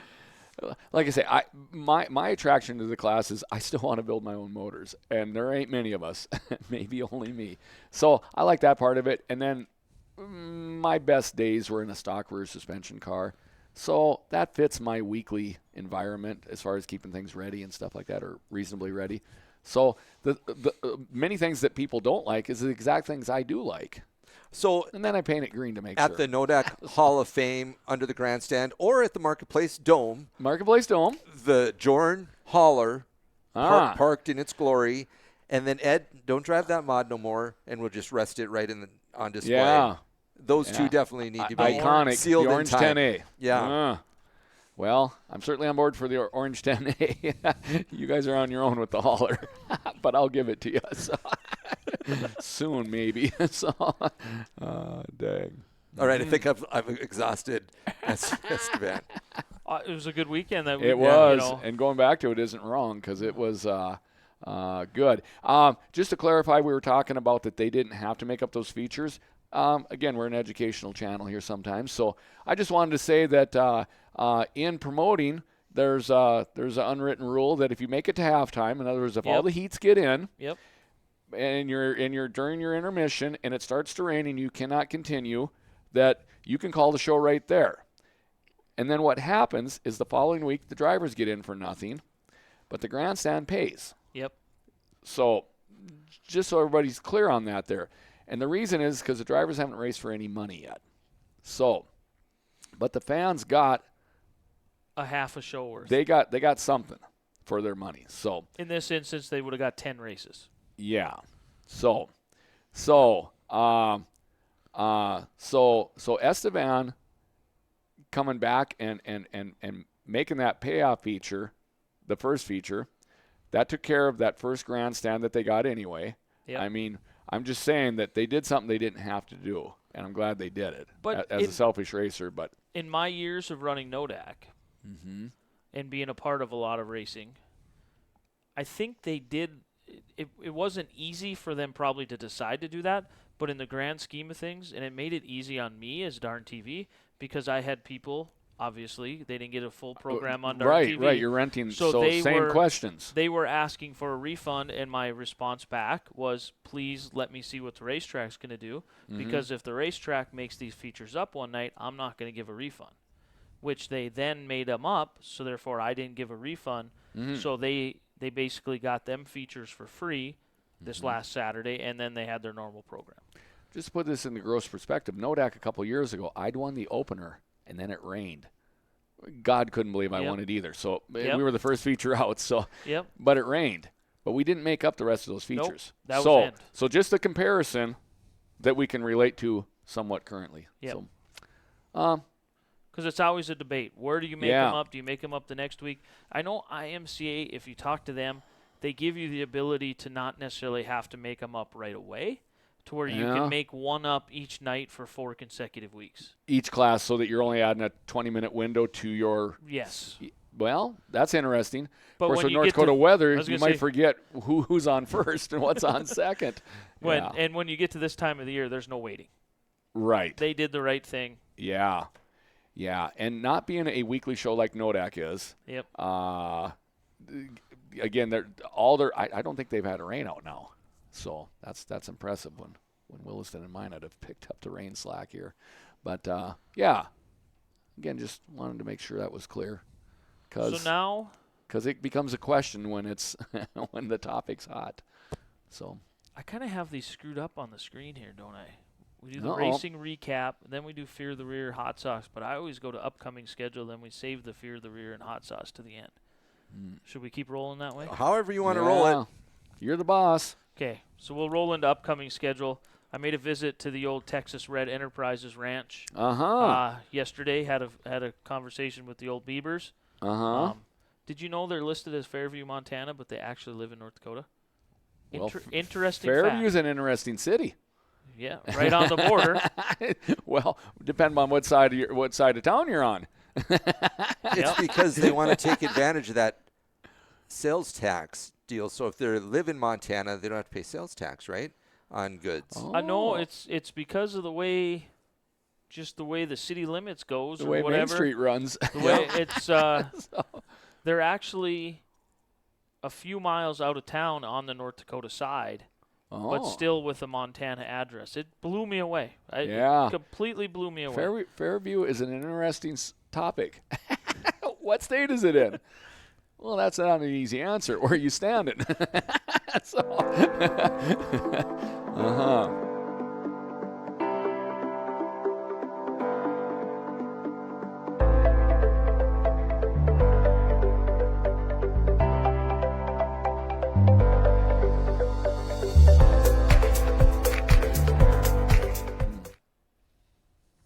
So that video, Corn's still green. yeah, he talked about making another one. That's what we got on the subject of his commercial, because you talked about the corn still being green, and we need some harvest corn here. He looked at Justin. It was Jeff and Justin is who I was talking to, and he looked at Justin and he goes, I think we need to make a new one with the harvest, with the tassels, with the harvest colors. Right. And I looked at Justin and I go, did you make that commercial? He goes, yep. A drone and a computer, and I made that commercial in about a half hour. Impressive. You did a great job. Impressive. You're hired. Darn TV has a job for you. Well, I want to harvest one pretty quickly now, knowing it can be done that quick. Heck, I thought that is your next adventure for Darn TV, having those drones. Drone. Estevan's got those going on, I wonder if Mama Grover could have run the drone, too, in Devil's Lake. She's got the camera, flying the plane. Estevan's got a club there. Yeah, so I didn't see him there last week. I didn't see him either, but they had races the last time we were there on the rain out. So upcoming schedule, we're gonna roll into Thank this. you, Beavers, there. Yeah, thank you, Beavers. Let's get some harvest corn on there. It's August. We're getting close. So late August. We'll just lay out. So we're going to go with the non-tracks, the tracks that we're not going to be at this weekend. Okay. Mandan's Championship Night Friday. Tentatively Jamestown's Championship Night Saturday. Yeah. I heard there's they're up against a band, and if the band plays, they're not going to race. If the band doesn't materialize, Man, I would riot the mayor of Jamestown. they shared on Facebook that this was the plan way back when. And this better be Motley Crue. This Yeah, better be a well. band that's bringing it. well, yeah, if it gets that good, I'm there then too. So So Dickinson is wrapped up. Dickinson's done. Botano's wrapped up. So Devil's Lake, I believe. I don't know if they're crowning their champion this weekend or they do it at the Labor Day deal. So, but Devil's Lake will be Saturday night. Mr. Grover will be there broadcasting again. Devil's Lake this Saturday. I think it's just 26th, a regular show this Saturday. I'm not 100% sure. But then after that, they're going to go into that non-wing nationals that they have. Yes, So and that's during Motor Magic. So we'll roll into now. We get to roll another Friday, Saturday, Sunday. 3-dayer, 3 championship Three nights. championship nights. We start out at the Estevan Motor Speedway Friday night. Estevan Friday. But intensity's to another level. Yes, it certainly is for some Egos, for some testosterone. drivers. I So- don't have all the classes So in I front put of me, this. I put this together real quick today. So here's what we got. Can you read it on the screen there? Is it but yeah, I can. championship weekend? Hobby Stocks, Kyler Satrin a 2-point lead over Caden Jortland, and a 5-point lead over Brenner Grinstead. Wow. So there's going to be a theme this whole weekend, and you're going to hear the name Kyler Satrin the whole weekend. Yeah. And you're going to hear the name Brenner Grinstead the whole weekend. And we talked about it last week's show. Why are tempers flaring? Why is the intensity high? These guys have been racing with one another all year, Yeah. battling it out for these It's championships. been a long family picnic at the lake. So you have a 2-point over Jortland. Jortland stole a feature win earlier in the year from Kyler. Photo finish. Photo Yep. finish. Yeah. Brenner on a roll. We talked Yeah. about he's probably got actually back to Esteban. Brenner. Wow. Had some ignition troubles in the first feature. Yep. And was able to finish third. And then in the second feature, ended up putting a new HEI in it, got things figured out. And as you were sharing, he was asking some questions on some driving pointers and stuff like that. I thought Brenner was at his pinnacle peak of summer on that second feature in Estevan. Yep. The entry was aggressive, but not too tailed out. Able to find that moisture on his the eyes bottom. were in the right spot. Yep. He was seeing things that he needed to see, and he was surviving the attack. Yeah, sorry we didn't touch on that earlier. Unfair. We need to we spend some should've. time there because Brenner did a dang nice job. I mean, early in the year there, he was bridesmaiding it half a dozen times, and I thought he was maybe a little soft on entry or maybe just a little careful. I thought everything materialized for him in that second feature in Estevan. Car looked like it was running right, running good. He was able to attack. Much like Max, his errors were very, very few. And by the end of it there, he'd had a 2-3 car length on him going to the checkered flag. McLean County gets the win. Williston gets the win. First feature, Estevan comes from the back, brings her to the front to third. Second feature brings her from far back to the win. So you like those arrows? He's got green ones. Yeah. He's hitting his stride right now. Yeah. Really at his pinnacle peak. Yep. And exciting. I like you touched on. August it's an emotional roller coaster for many.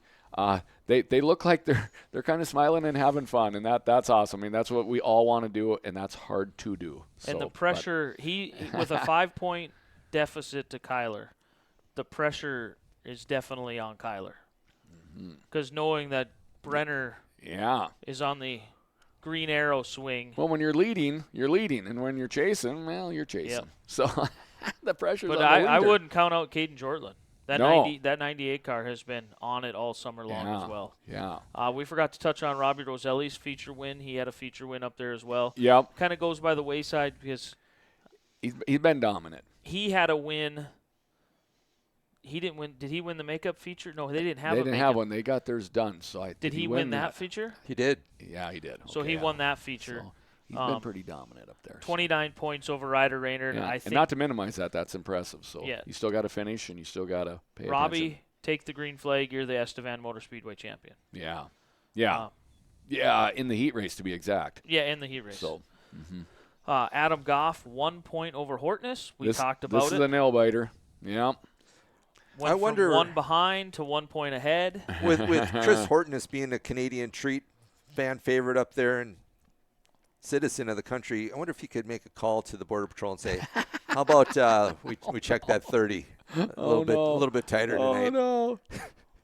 I Well- can't see or hear anything. Well, I guess with that, no. we're going to load the 30A in our trailer and put the 5 car in his trailer. So that way, when they do the switchy inspection, swatchy? they do the inspection. All they find is a 5 hobby stock, and then Adam can scoot right across in our trailer. You heard it here first, folks. I just learned it myself. Modifieds Travis Hagen 15-point lead over Stephen Pfeiffer, which kind of shocked me. It shocks me. As I was Yeah. putting this together, I was a little bit Stevens surprised had quite on a few that. wins, so Yeah. I would have thought closer, significantly closer. Must have had a DNF in there. Yeah, huh? or took a night off. Yeah, that's Should I click on his name and we'll find out? Yeah, Travis just consistent. I didn't think he missed any nights, but Well, there's one night in there on June 9th where 25 points is a DNF for Stephen Pfeiffer. that would be a 16th. So You can't 25 points. you can't do a 16th against Travis Hagen. Yeah. Just Yeah. Well, the- and when you have a bad night, you need everybody else to have one to stay current. I think and that that's tough. is the night that I believe he popped the motor. yeah. Yeah, it would Yep, be. Would would be. be. Yep. Yep. June 9th, my mother's birthday. So. So back to so Travis Hagen, he's going for all 3. You'll hear his name a Yeah. lot. And then the slingshots, Jacek Ashworth, 10 points over Eli Turnbull, 11 points over Hudson Mann. Mm-hmm. I don't know if them points are accurate or not. I think they are. They're on the My Race Pass. Yeah. And there's a big asterisk Yeah. there, too. There Um, is. Sladen Yep. was leading the points Yeah. and, got hot dogging it Jordan Boyce style on the farm with the bike. As I told Steven, we know what happened there because Steven did it too. He broke a leg when he was younger and on a motorcycle. So and Slato broke his clavicle. yeah, Slade So- broke a collarbone. So so plenty leading of the points. plenty Darn of points battles. Mm-hmm. You're going to be watching the hobby stocks and the stock cars. Robbie, I mean, it means to win. It means a lot to win a championship anywhere. Estevan probably super special, first one back since COVID. Yeah. Yeah. I know Adam. Robbie Goff, did what you got to do. I mean, he. Yep. There was times he didn't even look like he was in the hunt, and yet maybe the yellows fell right and got him back in the race. And he had some racing there with Gabe there early on there that was pretty exciting at the beginning. So, yeah. You gotta stay there and stay That's focused. Friday night. What else? You're going up there with you said the green car Yeah, Friday. with the fresh green car with the yellow numbers. Mm-hmm. That will also be Adam's backup car if he's having that kind of night. And I told him you don't want to have that kind of night because I don't think this car's ready for. You might have to do some tweaking on it. I'll look the other way if he has Is there to. room for 2 cars in your hauler or in Adams? I don't know that answer for sure. I don't. There isn't in mine, not in stock cars anyway. I can get a mod and a stock car in there, but I cannot get 2 stock cars in there. Adam, I'm not sure if he can get 2 in there or not. It's tight. It's tight. Okay, he can, but it's tight. So Because you're kind of leaving old reliable. yeah, my point standing in Esteban doesn't exist, so I'm kind of there. Adam travels there alone. I travel with my dad, so I will kind of be Adam's pit man. Would you Be say my- Adam drives alone? Yeah, it's just the people in his world are not set up for passports and stuff like that. So Adam will travel there alone and or with Brandon and family or whatever. But So Saturday night, I was the pit crew. I stood up on top of my trailer. We had the wheels and tires right down. So that way, if he had to make an exit stage right, it was right you there. had a plan. Okay. We were right there. And Well, let's make sure we have that plan for Williston and tomorrow. So I'll be what I have to be on that, but let's make sure we got it in Williston. So right. Uh-huh. yeah, so now we roll into Williston Saturday night. So we have a Friday night championship Estevan, Saturday night Williston. I was so excited when we put this weekend together at the scheduling meeting. I'm like, yes. Yeah. 3 championship nights right in a row. Back to the Kyler Satrin in the hobby stocks. Kyler Satrin, 4-point lead over Brenner Grinstead. Wow. So Wow. after Brenner chases him in Estevan, now we're going to go one night later, and Brenner's Oh, going boy. to chase him again in Oh, Williston. boy. Oh, there's going to be happy people and unhappy people. Come When Monday, this but- weekend's over, I think a lot of stress will be lifted. Yeah. Shake it off, as Taylor says. Yeah. Uh-huh. 4 points. Wow. 4 points. Let's see what that Sporty Mod deal Sport is. Mod is Ed Conlon with a 7-point lead over Over Tanner his Conlon. kid and Darren. And Darren, they're but the tied. chatter was on your broadcast. That Ed wasn't going to be there, right? Right. Where's he going? That's going to be. Oh. That's the chatter on the Darn TV broadcast in Victory Lane. I think Ed made a comment that Tanner said that. Oh, Chris Tanner. Borkin. Yeah. Yeah. Ed wasn't going to be there Wow. championship night. Wow. So that moves to Tanner and Darren tied with Tate Johnson 1 back. Wow. That's going to be fun, Might be isn't the it? race of the weekend. I had to put it on there as Ed the point leader because he is the point leader technically. Yeah. But I forgot about him maybe not being there. Man, there's that been changes some, that been some completely. good races over there all summer long, and here we are. This is interesting for me, Jordan. Uh-huh. Does this, your 3-point lead, does that make you worry about what you're doing up in Estevan, or the He's even bringing do a different car. Yeah. aren't Yeah. you? Well, that's why I'm bringing, or that's why I got both cars running here. But at what the moment. about your body? You. Me? Yeah.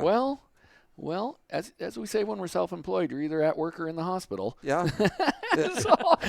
So you are doctoring, so. Yeah. Well, I'm past my prescriptions, so. As long as we don't do the PED test. I think I'm ready for anything, but so the car I've been racing all year long. Like I said, it ran pretty good in Williston last time I was there. I'm gonna take that over there at this point. So, doing the dance. well, that's what my 2-car program always was. It's just I didn't have the second car done all year, so now it's like finally that. surfaced. So we'll go to Williston there with the car I had there last time there with the red numbers. And Do we need to load a second green car on a trailer and bring it over? or what? well. Right now, I think the blue 30 is my backup car. Oh. So Yep. it's a flippy floppy. I think. Have you ever driven it? We've never driven each other's car, but we adapt pretty quick. As long as I can reach the wheel, he's pretty tall. So Sounds like I better just throw that other green car Yeah? right in the big trailer and just follow them the Well, whole weekend. I think just so. drag it around. Yeah. Well, yeah. If it leaves Esteban in one piece, it might as well jump in somebody's trailer and be available for something. So, good point. We'll continue that discussion. So you're not even planning on driving the 5-car all weekend? No, so he's got it's volleyball Friday. Volleyball starts, I believe, Friday night, or they're traveling Friday night to Hazen, and then the volleyball tournament is actually Saturday. So maybe a better backup car is convert the 5 to a stock car, Well, and that's your backup. If I could get that done, that would be the primary car. I'm that confident it gets around that good.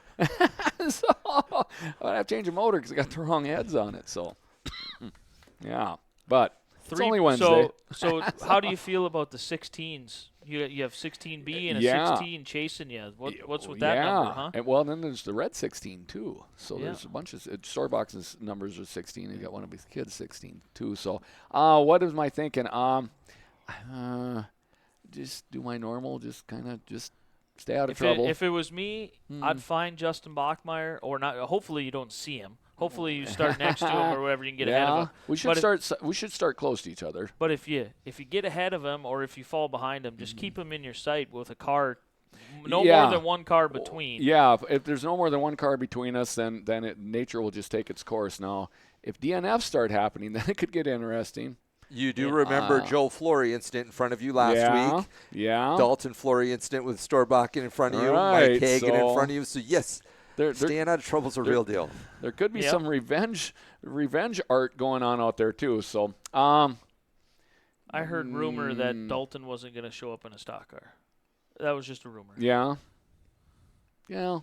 That wouldn't surprise me, I guess. Just to Not that I avoid know the him well, but situation, yeah, so. just to avoid the situation. That wouldn't surprise me. So, Which would probably be the best move.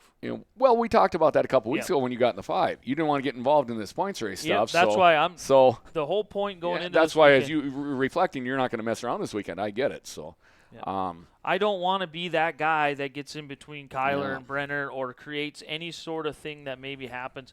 If I tried to shove it in between the wall and Kyler Saturn on championship night and I took out Kyler, I wouldn't be able to live. I wouldn't be able to live with myself. Right. It's just. And knowing that Chris and Adam are having that same points race Yep. in Estevan, I'm like, Yep. I want to watch from behind. so I'm going to so- run camera all weekend. I'll be up on the camera in Williston, too. I'll bring Max over with me so he can be your pit guy on Saturday. Yeah. Well, Max, Adam, and I are going to make sure that Adam's running in Friday, and then we'll make sure we're running on Saturday. And Travis Hagen going for the 3 championships, 18-point lead over Medler. Yeah. I think with car counts, I think it's the same deal in Estevan. If less than, well, here's how it works. If less than 18 cars show up, throw the green flag. Is it 8 in a row?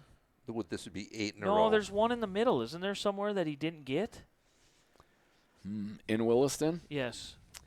I thought he had a wedding one year. Wedding somewhere. Yeah, that's what I'm recalling, There too. was one in the middle that he But, didn't get. Very impressive. Just very impressive. So, and again, Travis, solid thinker. He's going to stay out of trouble. He knows that he doesn't even have to try to get to the qualified 5 for the invert. I mean, No. I would say, like I said, he's going to drive a race to not DNF. if there's 18 cars there or less, Excuse me. he has it wrapped up. So. Yeah, and that's a tipping number in Williston because they can get that. So, but you're right. If it's a 15-car night, as we shared a while back, championship weekends are only interesting for about 3 cars in each class. Here we are, so maybe less. So, and for all the reasons we're describing, some people are just going to stay away from that. So, yourself. So the car count may be low. Harvest is in full swing. For some farming beavers, we're going to get some crops off so we can go to Motor Magic for 3 days. We're going to go to the specials going forward. We're going to work hard right now and then be ready for that. The specials, so I think that's a frame of mind for many. But nonetheless, the points races are the points races. So, again, not breaking down is going to be everybody's primary goal, and then hopefully getting in position. Hopefully the track is offering a competitive 2-laner so things can land where you're at with speed. So, and then Haley Maddox, 5-point lead over Weston Uranker. And how can that be? I'm going to preface this with saying I believe the slingshot points are accurate on my race pass. All this information came from my race pass. Landon Goodrow, doesn't he win every night? Wasn't there in the beginning. He missed a night or two, I was going to say, I don't think he was there opening night. And maybe the muddy night. So, I guess I questioned it in my mind when Landon wasn't up there for points. But Keith's been racing all year, so I know that Haley's been there all year. been there all year then, so.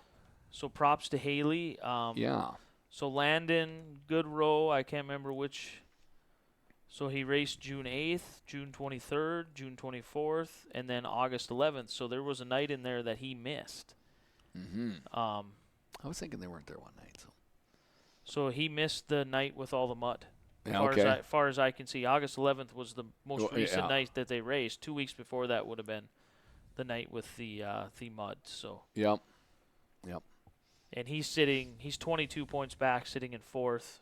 Sawyer Goodrow, 23 points back in 5th. He missed that night as well. Yeah. But Haley Maddox, the daughter of Keith Maddox, pretty cool. Yeah. Get a championship when you're that young. For sure. Magical. That'll be fun. That's well done. And at 5 points, it's not over for sure. But and Weston. That's well documented. You're accurate. Yeah, you did a nice job putting those up there. Do you like them? I do. I imagine that Nick is going to enjoy that, having that in his arsenal for the night. Yeah. Yeah, he can have these if he wants. Yeah. Because it's the weekend in a nutshell. So. I can print out for Riley and Trevor too for Estevan up there. So. So where do we roll now? So let's cut this one out. Computer guy. So now we go to the old Nodak Speedway. Sunday night, 2 rainouts in a row. Haven't raced a full show, full car counts or full car classes show since July 4th, which seems like forever ago. Yeah, I thought you were going to say Motor Magic 2022. Yeah. Close. Golly. Kyler Satrin, 3-point lead over Caden Appelt.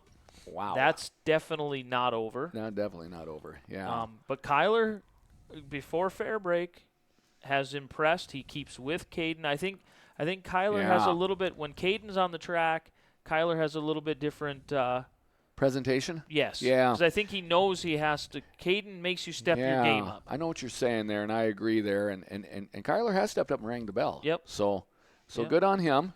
Good race. Good race.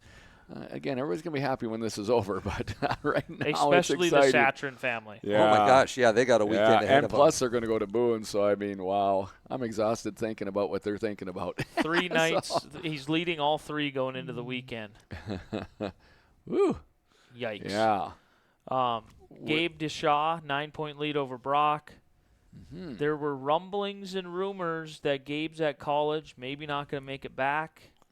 I seen on Facebook they were trying to find him a ride this last Sunday to get from Grand Forks over to Minot. Yeah. I guess I should have put a couple more on there, but Gabe's going to be back for this. I would think. 9-point lead. I think he has to be back. Yeah. Figure out a way to be back. Be tired on Monday morning, Gabe. Yeah. There's lots of Mondays. Yes. You don't have to be tired on all of them. He's young. That ain't Yeah. nothing for him. Exactly. Adam Goff, 4-point lead over Will Shareski, 8 points over you. Yeah. Yeah. Jordan, you're in the heat of the battle. There's no sharing cars that night. Yeah, well, we might need that third one there just to get through it, that second green one. So, stock car count's been right around 10, so yearly numbers. So, I guess I would expect that number to be roughly that again that night. So, 8's going to be a load. I mean, those two would have to have absolutely terrible nights, and I would have to have a phenomenal night. So I think I'm a long shot. But Adam and Will, I mean, if one wins and the other one gets 5th, it's tied, 40 and 36. That would be a 4-point deal. Or if Will wins it and Adam was to get that far back. Adam hasn't shown to be out of the top 5 for a good month plus, and I don't expect that's going to start this weekend. So. I think he's going to be tough. You had 1 DNF? I don't think I have any. What about that night? I had some nights that just got beat bad, but I don't think any DNFs. You had that one motor go on you that one night. Was that the night of the tour? I wasn't at the tour, so God, did I pull in one night? No, I didn't know. I didn't know I had a. I broke. Where did I break the motor? Yeah. I'm sorry. It's July 4th. Yeah. Broke the motor running in 3rd, 4th, 5th. So if you get a finish off of that, you're really in this. Yeah, well, yeah. July 4th, you got 30 points. You had a DNF, finished 11th. So they got 11th. So, 5 more points have been right in the, roughly would have been right in the middle of this. So, that's racing. It happens to me a lot at Nodak. So, just to reflect, just to be in the race. I know that Adam and I have talked that Will's on his game. He won both Underwood and Minot last year, and he has won Underwood this year. So I mean, his presentation is dead solid, and so we're trying to get a piece of that, and Adam is right now. I'm looking. Remember a few weeks ago when we put the racetracks on notice about figuring out what they're going to do championship night for lineups? Yeah. Here's what you're shaping up for. I had time to click here. Okay.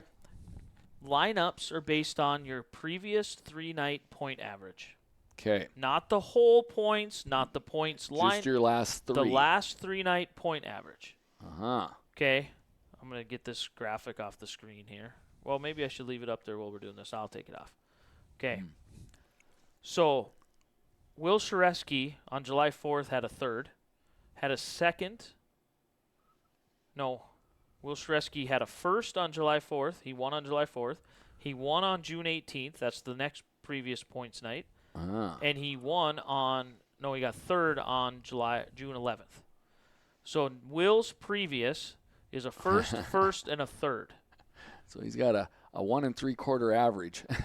So you better than a second average. And I don't know why I chose this one to think about. It's just because I was thinking about it in my head as I was doing this. You take Adam's last 3. Adam had an 8th on July 4th, a 6th on June 18th, and a 4th on June 11th. Yeah. Adam will be starting ahead of significantly. Will Shareski, significantly ahead. Like a couple of rows. Yeah. Yeah, and he's points leader. So Yeah. people That's confusing. People like you are going to sit there in the crowd and go, why is Will 2 rows behind? What's the favoritism going on here? Why does Adam get to start 2 rows ahead of Will?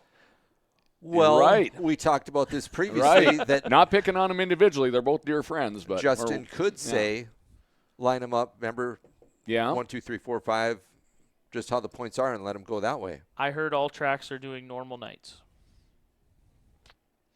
So Not shaking it up, just doing normal just nights. doing normal nights. So, yeah. Which is fully their choice. I am again just a point of checking in here. It used to be you could figure out your point average easily. If everybody had went to every show, your total was that. Now what IMCA has done is they take your last 3-night average. Yep. So that's not your total. And you just made a great reflection of Adam and Will there, because they're 4 points apart, but their point average is a long ways apart. And you would think that normally Will would start ahead of Adam because he's in second in total points. He's going to start significantly behind him because he has a better point average because of the 2 wins and a third versus Adam's 8th, 5th, and a 4th, I think he said. So, yeah. Boy, I just threw a wrench into everybody's plans So, of having this be a 2-hour show, didn't I? Well, I think you were double downing on 4. Well, you said 4, and I asked if it was a challenge. So, but at any rate, yeah, that I don't know. We shared it's in ink in the book. Line them up straight up. I mean, I don't know. When they're 1-point races, I almost think they should be that. When they're 15-point blowouts, well, that really ain't a good race. So I don't know. Can you hand pick them? Probably not. You got to have one set of standards, and then as you called out 3-4 weeks ago, whatever you're doing, set it up. You had shared that you'd done the top 6 in each class, and when you're coming to all the shows, you kind of feel like you've earned your way into the championship night elite by virtue of being there every night. Yeah, I think there's some strong merit there. So if you're Adam Goff, Nodak, you're leading the points. Mm-hmm. Do you even run the heat? Well, yeah, because they're gonna still invert you, it looks like then. So you're gonna want to earn your invert, which in the stock cars with the average count we've had is going to be easy. But is it worth it? I mean, so maybe it costs you 2 starting spots, but anything could happen in your heat. Yeah. Obviously. Yeah. Yeah. That wasn't directed at you. Could get ran into the wall, or run yourself into the wall, or something like and that. And end your night. Yeah. Right. So, yeah. It's interesting. Because of the Tougher Than Dirt Tour and stuff, I still have access to some of the My Race Pass pages, and I can go in on the backside and see the point average, and I just pulled it up here on the screen for the stock cars.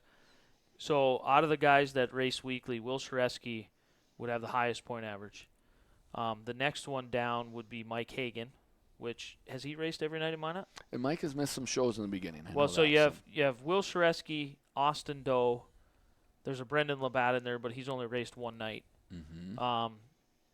Joe Flory's in there, and then Mike Hagan, and then you'd skip down to Adam. So Adam you got 1, 2, 3, 4, 5. He'd be 5th in the order of point average. So he'd start, if all them guys show up, he would start technically 4 positions ahead of Will. That's what I said, about 2 rows going by, about what you were 2 describing there. When you we're talk used to about being side by side. educational, man. Yeah. Well, Christopher Zentz was asking that same question in Underwood. Yep, that's why we got on the subject. That's kind of what started it. Yep. Because he's like, that don't look right. And he's right. It don't look right. But it was right. Because IMCA goes off your last 3-night average, not your 8-night average like they used to, or the full season. And your last 3 nights. I'm going to remind the powers that Brad be. Pearson the powers that and be. Jill to make sure this is printed out. And I'm going to print it out for Nodak so that way it's there and people can look at it. If there's any questions, it's people right come flying over saying the favoritism argument or whatever is going to come up. Because Christopher approached me, and I've been pretty solid at knowing how this works when it was a total point deal. I mean, I showed people how you could do it. But now you have to be able to go into this to find out how they there's no way. There's no way you and I sitting there with a pen and paper are going to. You can't figure this out off of a total point anymore. You have to have access to this. And I shared with him. I'm not picking on him. He was just one to ask a question. I said we've all got the My Race Pass lineup, so they're just hitting buttons for the lineup. It does it in here automatically. Yeah. So it puts you where you belong because it already knows your averages and where you belong. So this is inside info from the Dirt Weekly. Yeah. I think you just go out there and you lace them up and you race. I think you get it too much into your head. Yeah. Oh, well, if you get you're right. But if you get taken out by a guy that hasn't raced here yet this year, the results aren't going to change, but the dialogue might. So I would sure hope that people respected me and did the same thing if I was battling for championships. So I think it's best to. Well, we talked about Caden Appeld. One year he was leading the points, and he put it on his lid while leading it. Yep. Yeah. So I guess that goes against what I'm saying. You can do it to yourself. Yeah. To me, I'm the prime example. What I did in the heat race with Caden Tuchscher was able to go out and run the feature. He was able to make the feature. I think he ended up second or third. Yeah, he had a great race. It's weird how yours is on the trailer junked. But if that would have happened in a championship night scenario, I would not have been able to sleep or live with myself. So that's where it's just the best question is, does everybody feel the same? And hopefully, I mean, I think we're the pretty five car group. and Brandon Beater will make the return in Dickinson. Dickinson after Motor Magic. Yep. That's when the 5 car will make That's the when return. these fall shows are fun, and that's what we were trying to promote, move them up into August. Because I don't know if points need to go 4 months long. 3 might be enough. Then everything gets kind of weird again after that. Because then we have bowling and volleyball. Yeah. And I like it because we'll have the IMCA stock cars with got soda stock cars. Football and volleyball. Yeah, football and volleyball. And then you throw the wild card number 5 on the track with those guys because you do have experience running the Wissota Street cars. I'm not going to be in a Wissota Street. I know. It's still going to be the hobby, but I want to see you run with them. Should I bring the 4-barrel? Interesting. That's an interesting question. I wonder if Jason Berg has any Wissota tires left.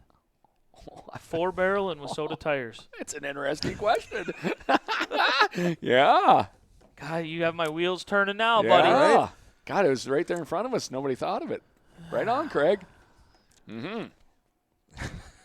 Wow. Just when everybody was getting ready for the long, cold winter. Let me ask for some days Hey, off Jason, that week from my Jason, boss. how's it going? How are we doing on Wissota tires? Travis Hagen again. We didn't touch on the modifieds. Travis Hagen, 15 points over Drew Christensen. Yeah. For him to try to get all 3, I think things are looking pretty good. And Mother Nature was in his favor. Raining out the last couple nights. Well, 4th of July. There you 4th go. of July, Yep. Because he was planning on coming. Yeah, Right. He says, we're going to the lake, but wait, it's 40 degrees out on the 4th of July, the morning of the 4th of July. It was too cold to go to the So lake. he doesn't get any points then, and Drew's living in luxury. And that would put him 25 behind Drew then. Yep. So, yeah. Drew's had a good year. 2 feature wins. Yep. Yes, back-to-back. Yep. So, Rage Nation. Yep. Craig is paying attention. So. And speaking of backup cars, I noticed there was another car, and it wasn't the 10Z in the 14T trailer. Mm-hmm. The old GRT made an appearance. Travis shared with me that she might be doing a little A-mod racing this Well, fall. first it's a backup car to win the 3 championships. Oh, okay. Sure. And then this fall, Kenzie will And then drive it. And then, then Kenzie's going to hop in, and she's wheeled an A-mod before. She looked Yep. pretty good in it, too. It sounded like that was going to go forward into a sport mod for next year for her. That's what it sounded like. So that's exciting. Travis has got it. He needs to travel with the backup plan. So he has to, and he is. So that's awesome. Sport Compact, Alex Thompson, 3-point lead over Chris Yost. That's a battle. That can go. Those compacts have been a good race. That's a battle. A lot of new people kind of hopped in the middle of summer here, and that has moved some stuff around. Hugh Banks is fun to watch, and Yep. he's competitive. Yeah. Zach Hop found a car there. It smokes a little bit, but he gets around plenty good. So I loved watching when we were up in the Turtle Mountains that Yep. night. He won. Gosh, he looked good up there. yeah. So it looked like they're enjoying themselves in that. Good for them. It's supposed to be enjoyable. So yeah. No, got some good points races there. That will, like I say, some will be happy and some will be not happy. But at the end of it all, hopefully everybody's still in one piece and race Motor Magic. Look at that little recap. Wasn't that fun? That was very Nice. fun, and not only a recap, but a setup. Yeah. Set up for the weekend. Oh, Yeah. I'm excited. Set up for that winter Excited. series In the Marketplace Dome. in the Marketplace Dome. So. I don't think we're going to get it built before this winter. No. Well, no. we're going to have to go to some township meetings and spring it on him what we want to do. That'll be a toughie, but I'm thinking about Kyler. I'm going to get ready. Making sure that his health is in order. You better make sure that you're a top notch. Well, I will be. Yeah. Still got this summer virus, but not forever. So we move to the fear of the rear moment of the week. Do I get nominated for that because of my dumb move or what? You looked really, really, really, really good. Yeah, we got to give you a badge of some sort. I wouldn't call it dumb. I mean, I don't know. Just over aggressive. Just the reality of how close to disaster we are. I mean, if nothing else, I didn't think you did anything wrong. I mean, things are rolling along singing a song. Why would you think you were going to get up on the side of a car on cars that don't have tires that stick out? I mean, I think you just get squished and rubbed and grind a little and then come out. But nope, up in the air it got, and the party was on then. You're taking a picture in victory lane with Max, and life is paradise. Yeah. Right? And then an hour later. Yeah, an hour later. The whole victory lane photo with Max. Exactly right. I told him afterwards, I said, this is your last one. You get to come in with me. You need to earn your own from this point. Well, so karma's a bitch. So the unknown is what would have happened in the second feature. We're just going to leave it as an unknown. I think it was going to be my personal thing. I think it was going to be a struggle to pass. I watched them guys. I sat behind you guys there, and they were dueling 3 and 4 wide, 2 rows deep, 3 rows deep. Kyler was out to lunch at the beginning of that deal. Yeah. And then caution kind of helped him out. Yeah, he kind of settled down maybe or made the adjustment in the car. Yeah. You had shared Plenty Free yet. Yeah, I ain't fixing nothing until it's broke either, but you might have learned that you were probably maybe too free. To run the bottom. Yeah. That was my thing. To run at the speed they were running at the end of that race. Maybe. I mean, we hadn't seen it yet, but we're going to leave it as an unknown. Yeah. You have a fear of the rear moment? I'm gonna ride on that one there. My fear of the rear is going to be more futuristic. Just everybody being on their best sportsmanship behaviors, if you will, going into championship weekend. So, because it's just best if it ends that way with your best sportsmanship moves. I don't want to nominate me. I just put me out there as like maybe I should be the one. But if I were to choose one, it'd be the Adam and Hortonist stock car battle, 2 features in one night, both of them finishing nose to tail, both of them fearing the rear in this instance, battling and finding each other in a pretty good field. So that would be my personal fear of the rear moment of the weekend. Because I race that class, I'm careful with doing stuff like that. But again, two good competitors, and that's going to be interesting. I know they're both not getting the sleep they want. So again, hope all ends well, clean. So what do you got? Well, I got a couple. We figured you did. We talked about Brenner Grinstead and maybe critical of how his races were won previous. Some contacts. Yes. Okay. Not this weekend. No. And it was just like solid. In your face, Milwaukee. I own this, and it was great running, and I'm super proud of him. And he is really fear in the rear, and he is hot. Just as Adam's on a hot streak, Brenner is. Yeah. And you got to feel good going into the end where he's at. Yeah. Again, they were just off a little bit for a lot of the beginning of the year, and maybe a little frustrated with that. Never got down, never let it show type of deal. But even for me, I'm watching them get more mechanical every weekend. And like I say, you might not be a mechanic when you get into this, but you'll be a race car mechanic if you stay in it. And they're becoming one. And not everybody wants to stab distributors in. Marcus and I were on the edge there, making sure everything went right, and apparently it did. But nonetheless, they'll learn how to deal with adversity, as Max is. Brenner's not much older, so he just graduated. So as Kyler is. So, but I'm with you. I mean, no marks, no asterisks, no nothing. Just a good old-fashioned dug in and went. Again, said it at the top of the show, but his aggression was nice on entry. The follow-through through the corner, keeping his eyes on the marks.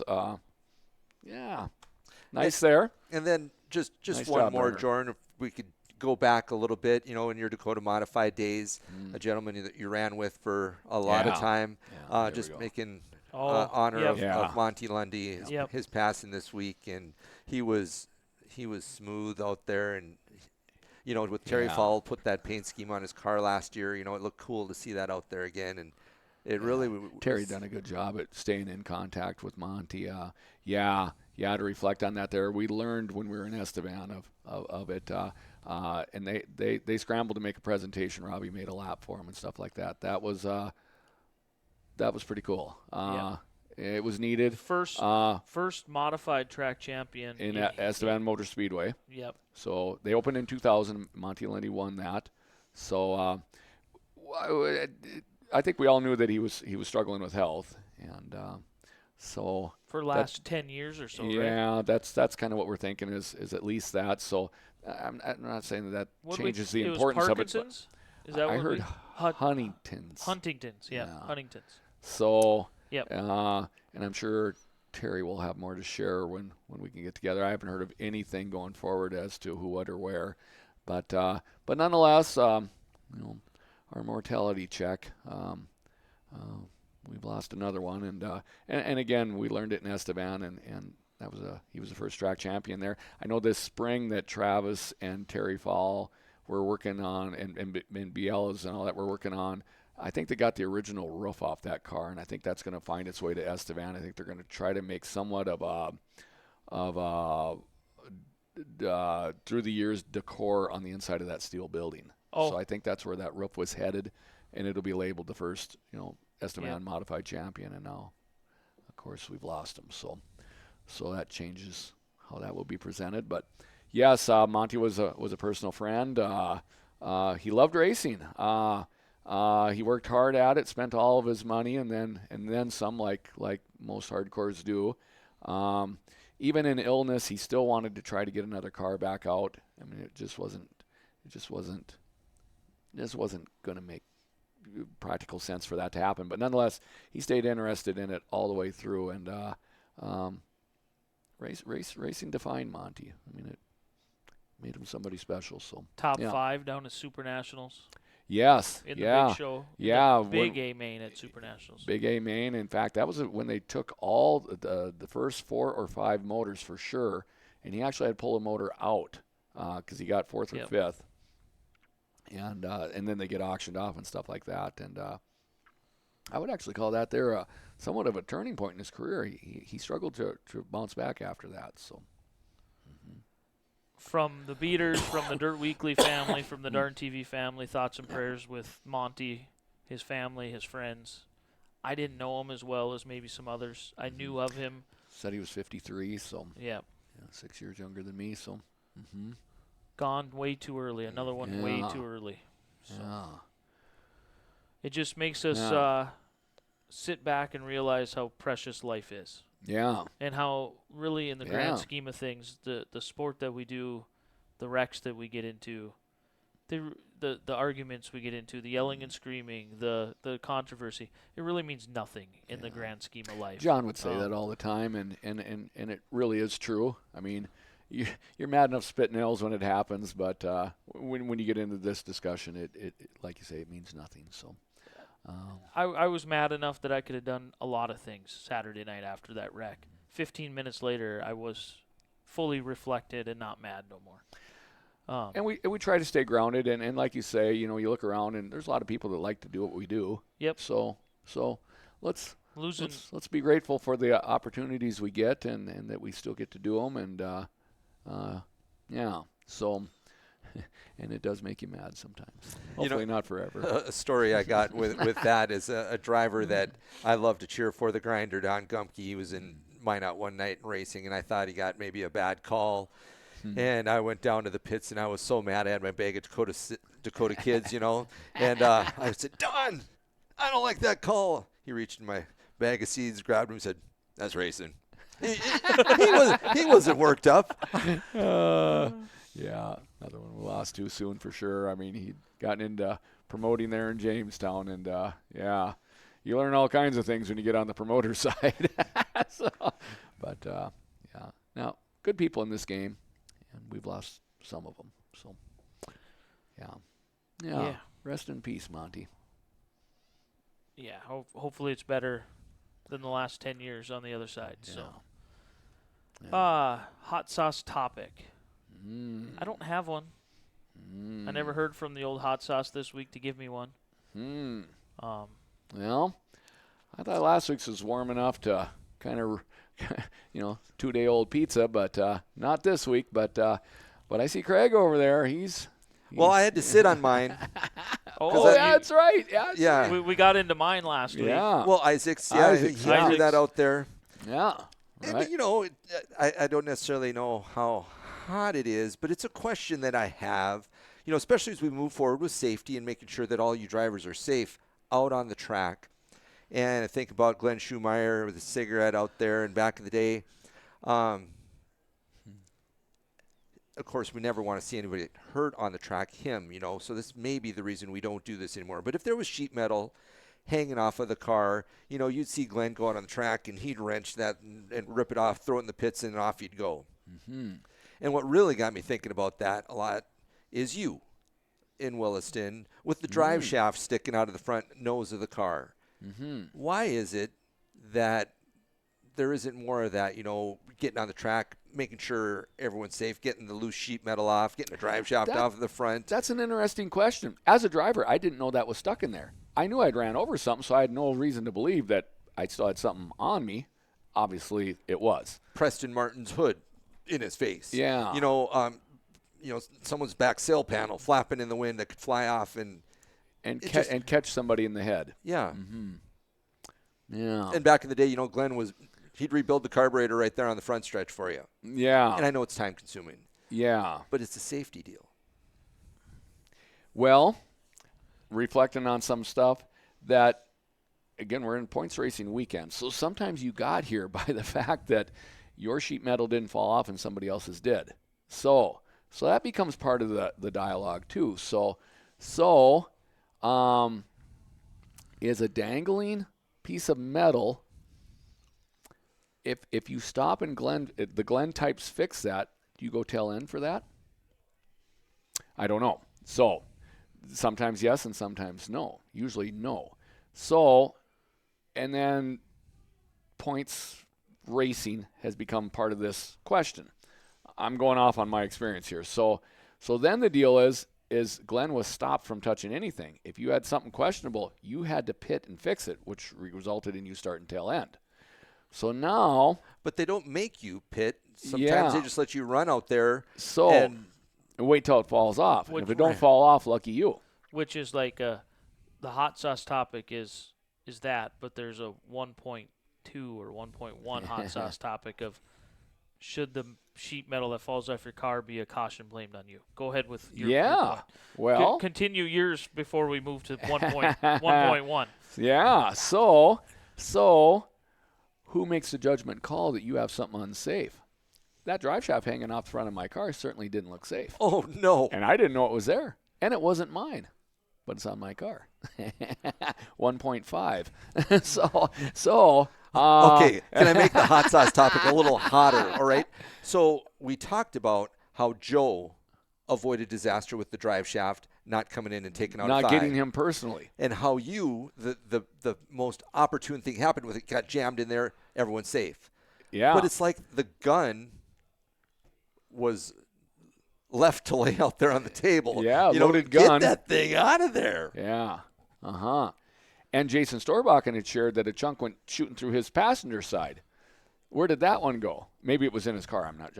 Wasn't clear on that. But yeah.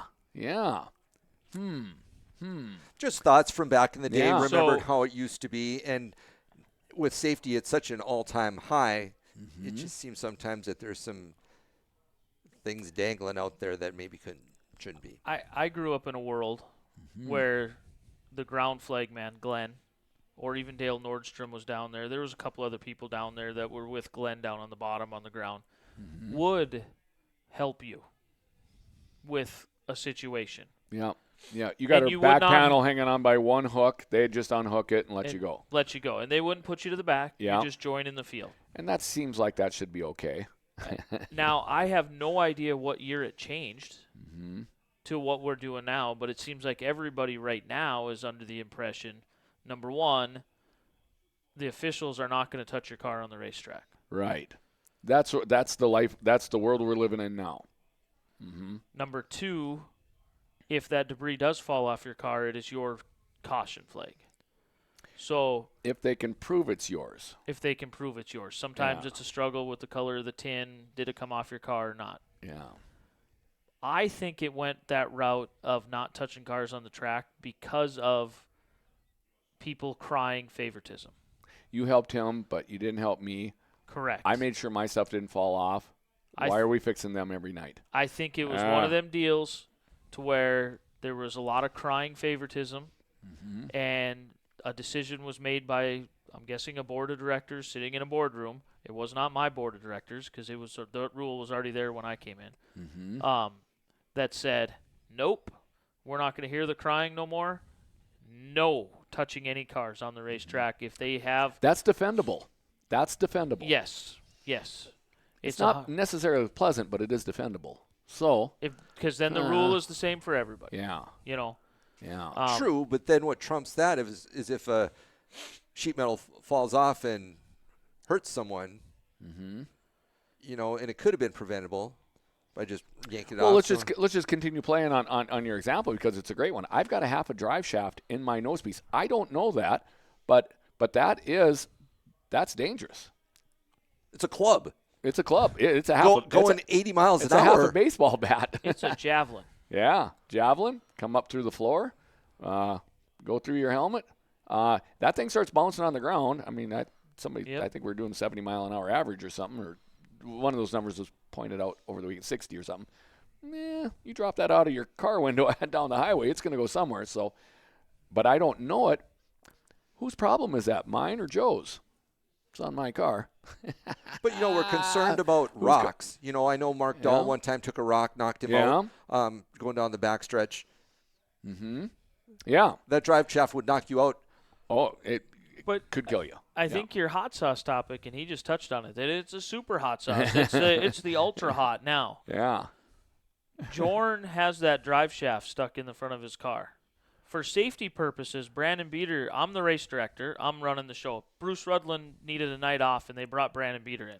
Yeah. I jump on the receiver and say, hey, Jorn, you have debris hanging out the front of your nose piece. You need to go to the pits and get it pulled out. Yeah. Because my officials are not touching cars on the racetracks. You go to the pits to get that debris pulled out, which is not your debris, but as soon as he enters the hot pit, to the tail end he goes. Yeah. But is for that his safety, you know, I mean, I'd much rather finish. It's a great question. Because you're right. I don't agree with all safety calls. A little chunk of tin ain't doing nothing. But 8 pounds of drive shaft is. But and I know people get frustrated with this provision in the rule, in the IMCA rules and in the NORAC Speedway rules. It's what's called an EIRI, except in rare instances. All rules apply except in rare instances. Me, in my mind, as the race director, that's a rare instance. And I stop him on the front straightaway. I have somebody go down there, pull the damn drive shaft out. We throw it in the infield. Jordan, go get your spot back. Let's move on with the night. Now, not because I'm involved, but that's what I would say. But now there's going to be 50% of the world out there. You just had the points up there. Yeah. That changes the points battle completely. Oh. So now there's 50% people out there that think, well, Brandon and Jordan are buddies. They're on the Dirt Weekly. Yeah. Brandon just showed him favoritism. That's 100% Brandon Beater favoritism. Right. And Jordan shouldn't have been following Joe that close. I don't know. Fortunately, we have the right people here, so we can make a point to the people. I'm laughing about it because these things go down weird rabbit holes. They really do. Except in rare instances, and again, not because I'm involved. If this was Caden and Brenner, or I don't know, Caden and Kyler, so I would say the same thing. Hold on, guys. This happens once in a lifetime. This is not the same guy losing his trunk lid 4 weeks in a row. That guy's been a problem. This isn't that problem. So, but It would stew. There's a lot of 1-point races that you just had up there. You want to stir that pot? Back on the second night of the year, he had 10 hanging off, and the week before, you took somebody off the track for that, but you didn't take him. Well, yeah, it was going to rain out. That doesn't matter. Same points. So, oh, it's woo, never ending. It's woo. never ending. Yeah. It'll make the best people in the world be on the board for one time. For 1 year. So, one round. So, or for a half a year. Yeah. It's like, man, you guys micromanage stuff, and you can't help it. It comes to you. So you got to do something. So that's actually, I like it because I did, as a driver, if you just said, you got to go to the pits and get stuff pulled off your car, I'm like, it's running fine. Yeah, you would have. I know nothing. I can't see the front end of my car. Me driving that car, Bruce Rudland telling me, you got to go to the pits to get debris taken off your car. I'd be like, I didn't touch anybody. Yeah. I have no idea what you're talking about. I didn't touch anybody. Yeah. What? I got a solid front end here. I know my front end. I know I ran over something. I'm looking for the broken rotor that it wasn't. It was a drive shaft apparently, but yeah. How's that end? Saucy. Saucy. Now we're going to flip the switch. We're going to go from this is what we do here. This is the rules in North Dakota, okay? We don't touch your car on the track. You take it to the pits, get the stuff removed. If you lose it on the track, the caution's on you. If they can prove they can prove it. Now we're going to flip the switch to entertainment, and I'm going to go to a Saturday night when I'm watching the Boone Speedway down in Boone, Iowa. People are going to go, Jesus Christ, Brandon, you're bringing up Boone Speedway again. Yeah. Well, here's the deal. Yeah. Before I let you get too far, I'm going to tell. I say this all the time. We can't have weekly racing survive here on Boone rules. 100%. Okay. 100%. But they do things that we would kill racing here in 3 weeks on the Boone rules. But where I'm going with this is they've taken it from a rule that causes controversy to an entertainment rule that they have a guy. I can't even remember his name now, and I feel bad for not remembering his name. He has a four-wheeler with tie-down straps, bungee straps, hood pins. This is going the other way. Okay, and I apologize. When Jorn loses a nose piece or a fender and there's nothing to hold that thing on out there, you have him out there on the back straightaway or the front straightaway, whatever side, with bungee straps hooked to his belt, and he's putting that bungee strap on and another hooking a rivet hole and pulling it back to the fender and lining you up. Yep. And then you go back out and go racing, and they don't have a rule of if you lose a piece of tin or lose a piece of your car and it falls on the track, they can see that it came off yours. Don't matter. You keep your spot. They throw the yellow on the tin, take the tin to the infield, everybody goes back racing. Oh, okay. That's where I was going. That will survive in North Dakota. Okay. Usually, everybody involved gets sent to the pits. That ain't you ain't living 3 weeks here on that one. So 100%. But what I was meaning was that's you're right. Turn a complaint into a cure. Yeah, a cure. But it's made it entertaining. Jerry gets involved in it. They have a camera zoom right down in. Sometimes they have a camera right there in the infield as they're working on that thing and putting bungee straps in this way and that way. And the one night we were watching. Well, that keeps everybody's favorite drivers involved too. Then and that is a cure. That is even a cure. If they work on your car, you still go get your spot back. And it does create entertainment, just like we always enjoyed watching you change motors. It was neat to watch Glenn wrench on that. I don't know if you have someone who can do that, but that would be cool. Right. I'm sorry, I stepped on you too soon there, because those Boone deals there, John tried to bring some back, and I'm like, we'll lose racing in 2 weeks. You think everybody's going to the pits and stop for the wreck. I stay away from that. Yeah. Well, that's interesting, and I think actually, to be clear, I think some stuff is falling off cars, and we're not calling anybody for it.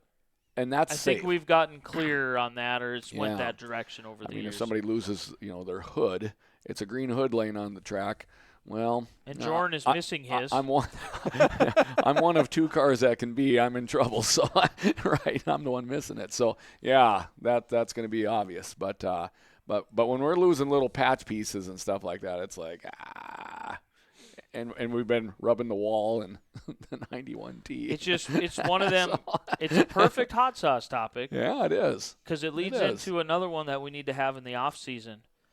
the racers and the racing mentality versus the entertainment mentality.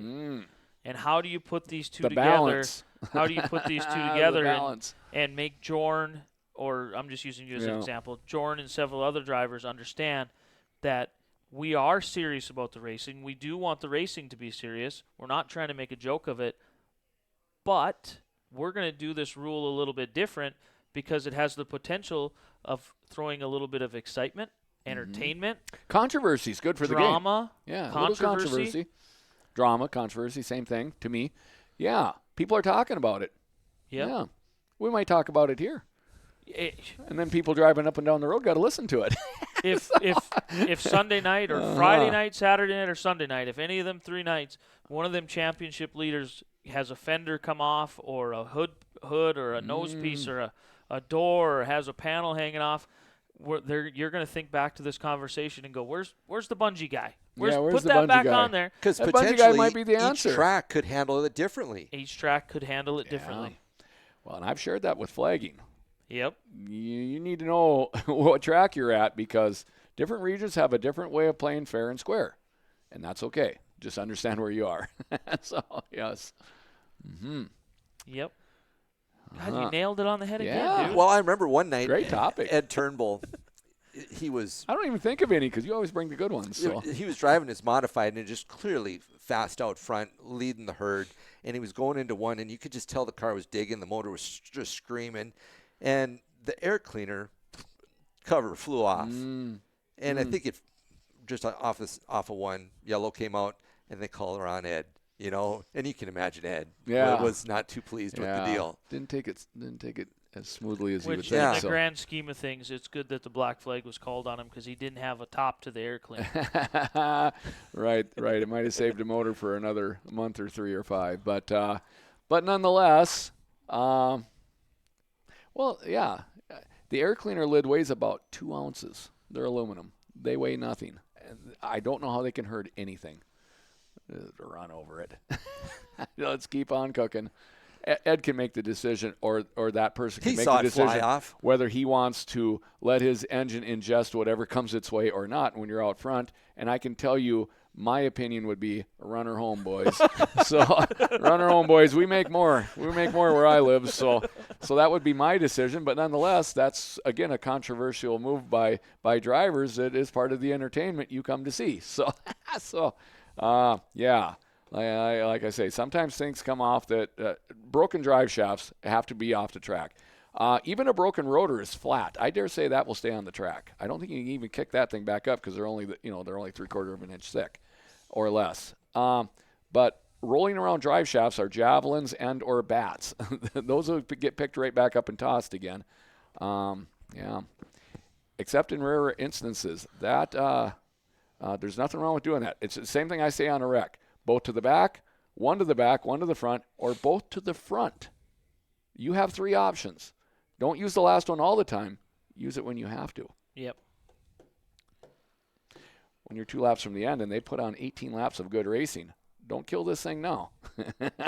Put them both back up front. We're going racing. So that's the entertainment side that we all have to have a balance of. And it goes back to Ben Seidler. That's the one I'm talking about. Myself working in Underwood, I had a mentality of what I thought racing should be, and I brought that mentality to the Nodak Speedway. Working in Underwood with Ben opened my mind with some of that stuff because he would come over. If I'm on the receiver, Ben learned that with Marlon and John. Yeah. So Ben would come over the radio. I'm on the receiver, and he'd go, "Brandon, put them both back in their spot." I go, "You're like, what? What? What are we doing here? What?" No, one went off the track. No, I know that one went off the track. Line them up. Then he came with the famous term, for the betterment of the show, you give them both their spot back. 10-4. Yeah. We should engrave that on something because that show is still one of our better shows, and that's because of how that call was made. You would have extinguished it had you put one to the back. So.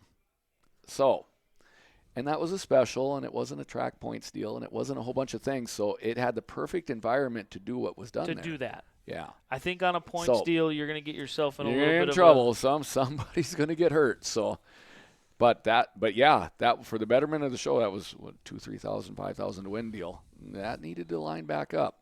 They were putting wild sliders on each other, and one just tinked a little bit. Took the other car around.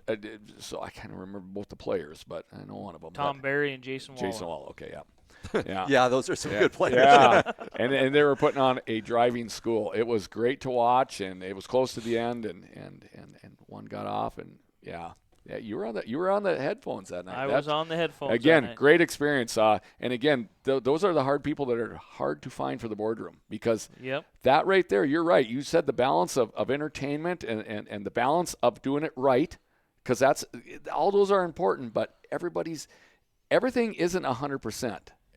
Everything's a 90-10, 80-20 sometimes. Yeah. So, yeah. Because you sit here and we need to entertain him. Yeah. So I'm We running. got to keep him coming back. I'm the Grand Poobah. I'm running a racetrack. I got to entertain him to keep him coming back, but yet I have to make things fair enough for you to come back. To come back. Yes. That is Promoter to a T. for all of you out there We that gotta- are Facebook experts. Sit your damn ass in the Yeah. seat and have exactly what I just said, Yeah. because it is not easy. So how much did you have to pay Isaiah Geisel to dump it to keep the drama for Travis Hagen to slide by him? Because it Wow. would have been that cool if he'd have just won. You know? I did. You know, Yeah. my wallet is a Yeah. little bit lighter today. 100? That's why you watch. That's why you watch those type of things. It, yeah. Need to branch off on this, because we understand what everybody's thinking. We really do. It's just we got to make it make sense to everybody else's thinking too. And it does. It does. It's not always perfect, but it is pointing in the right direction all the time. It is pointing in the right Some of direction. it gets lost in translation, is what It I does. call it. Yeah. Yeah, what you told your help didn't quite Yep. turn out the way you thought you told them. So they mean well too, so they're probably doing it for free. So yeah. You're earning your keep on this Yeah, show, you man. really are. And you You are. crashing your car in the heat race. I mean, Yeah. that doesn't make sense. You know, so that's more entertaining too. You know, Yeah. drama. Right. If you'd have just laid in the weeds and lived to fight another day. After we've pounded Max all year long for not using his head. That's probably my biggest regret Yeah, of that whole I feel thing. worse for you on that, because we have hammered Max all summer. Live to race another race, dude. Yeah, boy. I hope this don't bite me now, because I'm laughing. So I'll pretend I didn't hear anything. I got to get through this weekend myself. So, Okay. dang. I don't. Dome? Dome. We touched on it. Township meeting. That's the next big 2 rainouts in a row, Yeah. leaving us almost 2 months of no racing. 7 weeks. So That's with motivation. With your extra time, have you made any inroads with Marketplace? Is it Johansson's or something? Corporation or what? Yep, Jay Inc. of North Dakota. J That's Inc. our group. Have you made any inroads with the board Yeah. of directors there? Like, what's the magic You number know, of employees? Us driver or us race fans, we're not a great majority. You know, Well, we just need to be in the boardroom. you guys are very convincing. It's almost Christmas party season. Yeah. It's not far off. So what I sense here is you need to go somewhere, and maybe, you and the missus need a little help. Brian and I come with.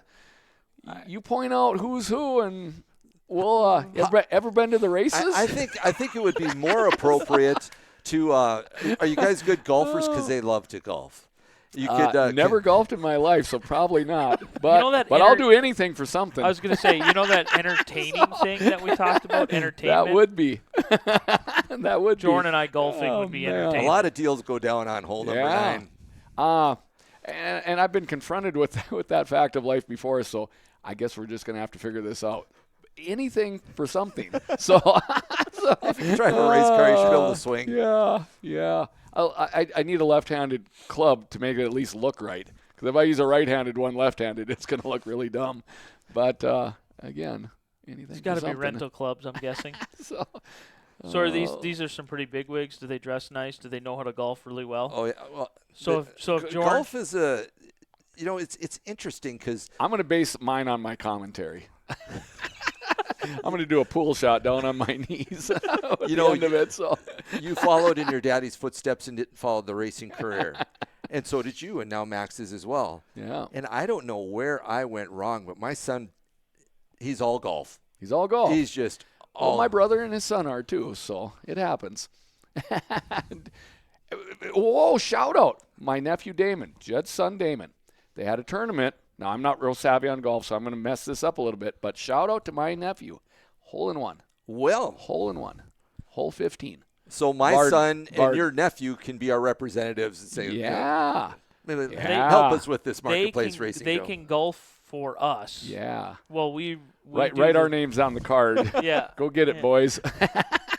And then in the clubhouse, and when we're all done, that's the 19th hole. That's where we come in. Jordan and I come swooping in. Hey. Where am I pointing right? There we go. Yeah, we'll meet out at the den. Yeah. We can make some magic at the den. So I got a funny story. Sunday, the races get canceled on Sunday, and that's not a funny story at all. No, the afterwards is a funny story. So the races get canceled. I looked at Jenny and I said, "Hey, do you want to go out to supper?" And she goes, "Sure. Yeah, let's go out to supper." And I go, "Well, I need a pickup from my current work pickup was in the shop over at Adams, and I'm like, I need a pickup brought back.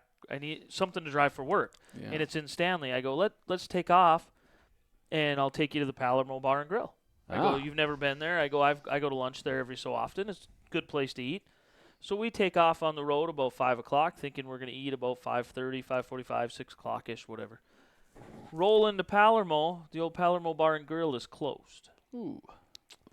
We're 45 minutes into this supper. Yep. So I go, well, I'll take you on Old Highway 2, cruise back on Old Highway 2, take you into Stanley, maybe Joyce's Cafe. I'll get you a small-town meal of some sort. It's a Sunday night. Normally we're at the races. I treat you to something. Yeah. Good to Main Street, Stanley, Joyce's Cafe is closed. This does not sound like a good story. Yet. Well, so there's another little restaurant on Main Street that's closed. I looked at her and I said, "Babe, I'm striking out here. I don't know what to tell you." We're going to head back to the Magic City. We have 2 more places to check. Let's head to Dairy Queen. So we go to the Dairy Queen. In Stanley. Uh-huh. Dairy Queen's closed. Ooh, on Sunday night? And I looked at her and I said, Ouch. "Thank God we race on Sundays." Is she hangry at this point and just giving you daggers? No, she's. I'm feeling them. Jenny doesn't do that. I mean, she's. She rolls. She rolls. Yeah. Rolls is the best term. I pointed over at the old China Express there, and I said, "I know that's open because I see people going in and out the door." So there's Jenny and I on a Sunday, an hour away from Minot. In Stanley. Chinese. Eating Chinese because that's the only thing that was open. So wow. she gladly went in and ate it, only to come to find out, to mind you, the turn to Palermo is before my office. Okay, so when I'm heading west, the turn north to go to Palermo is before my Power Fuels office. Yep. So, and then I took Old Highway 2, so I couldn't see the office as we went to Stanley. You see where I'm leading? Yeah. You go around the back way then. Go around the back way into Stanley. You're on the north side of the 4-lane. So we eat. We do our food stuff. We drive around. We eat. We get on up to Highway 2, 3 miles out to my office. We pull in the yard there. The pickup that I was going to get wasn't even there. Are you in the red Ford now? No. At that time, the red Ford is over at Adams. It's over there. Okay. Yeah, I checked in over there. But I was looking for this current pickup that I'm racing, that I'm driving. Driving today. I was looking for this pickup, but he was MIA. Well, it's a shift change vehicle for my drivers to use to go out to jobs and switch out and stuff. Somebody had it. They went out to a job to swap out with somebody else, and I didn't communicate very well. I just assumed it was going to be sitting there. So the whole trip was for Chinese food? The whole trip was for Chinese food. Jenny happy with the Chinese? Jenny was happy. Yeah. And nice. Happy anniversary to you guys. Yeah, I guess. Sort of, huh? Went to Stanley for Chinese food. Well, couldn't have planned it any better. Yeah. But during our travels, while we were on Main Street and them 2 were closed, I said, there's Dairy Queen and there's Chinese. I go, or there's the Hunter's Den. Oh, I said, we can hit old Fox home on the way home. Yeah. She goes, no, I'd rather, let's just eat here. We don't need to go all the way back there. Yeah. I don't blame you.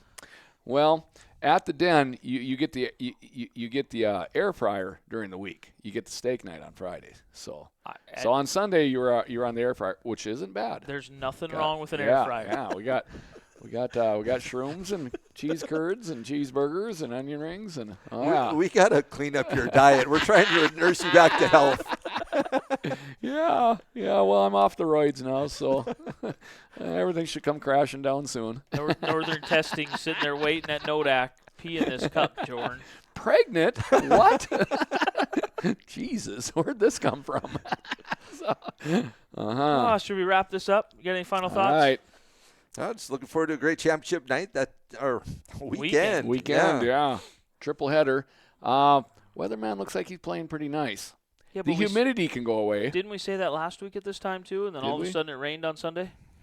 Well, we said it was supposed to rain in the morning. Oh, in the morning. And I used the term 6 to 9. Right. It didn't stop then. Right. It was 6 to 9. 6 to 9 p.m. I think we're going to finally race. We are less than 10 days away from all done racing at the Nodak Speedway. That doesn't sound right. Doesn't feel right. And we are 2 days away from being done at racing at Estevan. That don't sound right. Wow. But we'll talk about Motor Magic. Motor Magic. We'll talk Hit about that next Boone. Week. Yeah, got a lot of drivers going to Boone. I'm excited for them. Excited to cheer them on. I should somehow make a list. Yeah, we should get a list. We can jeer and cheer them all at the same time. So that would be good. We'll have, in 2 weeks, I'm not going to Boone. You're not going to Boone. You're not going to Boone. So we'll be able to meet after Motor Magic here and do a show. Yep. We'll be sitting here doing the show with Boone on the TV. Oh, that's cool. Yeah, that'll be good. That'd be good. I told my boss, I said he's not allowed to come around that week. And he goes, why not? And I go, because I carry an iPad with me everywhere I go. And at 2 o'clock, that iPad is turned on to the Super Nationals. And you cannot tell me I can't watch it while I work. Simple as that. Even though you're my boss. Yeah. And he goes, not this week. He goes, well, I think I'm going on vacation that week anyways. And I go, great move. Yeah. Good move. We are working well together. I'm going back on your highway that you were just talking about, on your way to Williston. Old Highway 2. Well, you trying to figure out where my office is? Or I know where that is, but Larry, when we went down there last year, he was showing me, I think, a combine on the side of the road. Oh, yeah, and it yeah. You had some memorial to you on there. Well, yeah. They need to upgrade it a little bit. They need to paint it. And put a new sticker on. It needs a fresh job. I keep going on record. I don't know the details on that at all. I take it as a compliment. And I believe it is. And it's got my font from about 2006 on it in the numbers. And I teased Aaron about it one day, and he smirked. That's as far as I've gotten with this. So I believe it's a shrine of well wishes anyway. I give it a salute every time I'm driving down the hill there. Yeah. As I've shared, my parents have my dad grew up in Williston, and my mom come from the west there, but they both graduated from Williston and moved to Minot and started a family, and I was born here. But so Williston is an important place for my parents, and been an important place for me to race. I've been full time there since '90. So I think it's in the same realm as the Big Buffalo in Jamestown and New Salem Sioux. Yeah. Is wow. What else really well, what is that thing? What is that piece of machinery? Is it a thrasher? It's an old thrasher, yeah. And somebody put down a pretty accurate green job here. It's about 15 years old now, I would say, in that area anyway. So and the story I heard did involve the Turnbulls. Yes, that's what I was told. Well, that's me kind of cornering Aaron and him just smirking at me. So man of very few words. So and at the time he could cut vinyl. So, and I don't know whose property it is for sure. And it's kind of whoever's keeping the secret's done a good job at it, because everything I just told you I mostly made up. So, the legend. Yeah, pretty cool. So it's hard to be green. I'm doing the best I can. It's hard to be green. So Adam teases me all the time. I said, I'm going to put a green sticker on your left fender so I know when you're around me.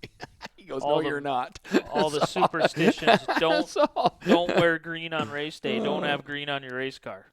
Don't eat chicken on race day. Yeah, no number 13. No number Ah. 13s. Kawasaki's were green, so I'm green. And I liked Artie Cats when I was younger.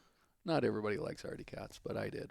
I was a player's guy by the time I ended, but that's where I'm at. It's hard to be green. Ready to close this That's what out? Kermit sings. It's hard to be green. I'm ready. You ready? Good luck, everybody, this weekend. Yep. Good luck. See everybody at a racetrack, hopefully. Yeah. This weekend's over. Hopefully, everybody can take a deep breath. Yeah. Those that In are one in piece. the championship battle. Yeah. So Yeah. for There you Craig, for Jorn, Brandon Beater, over and out. See you at the races, man.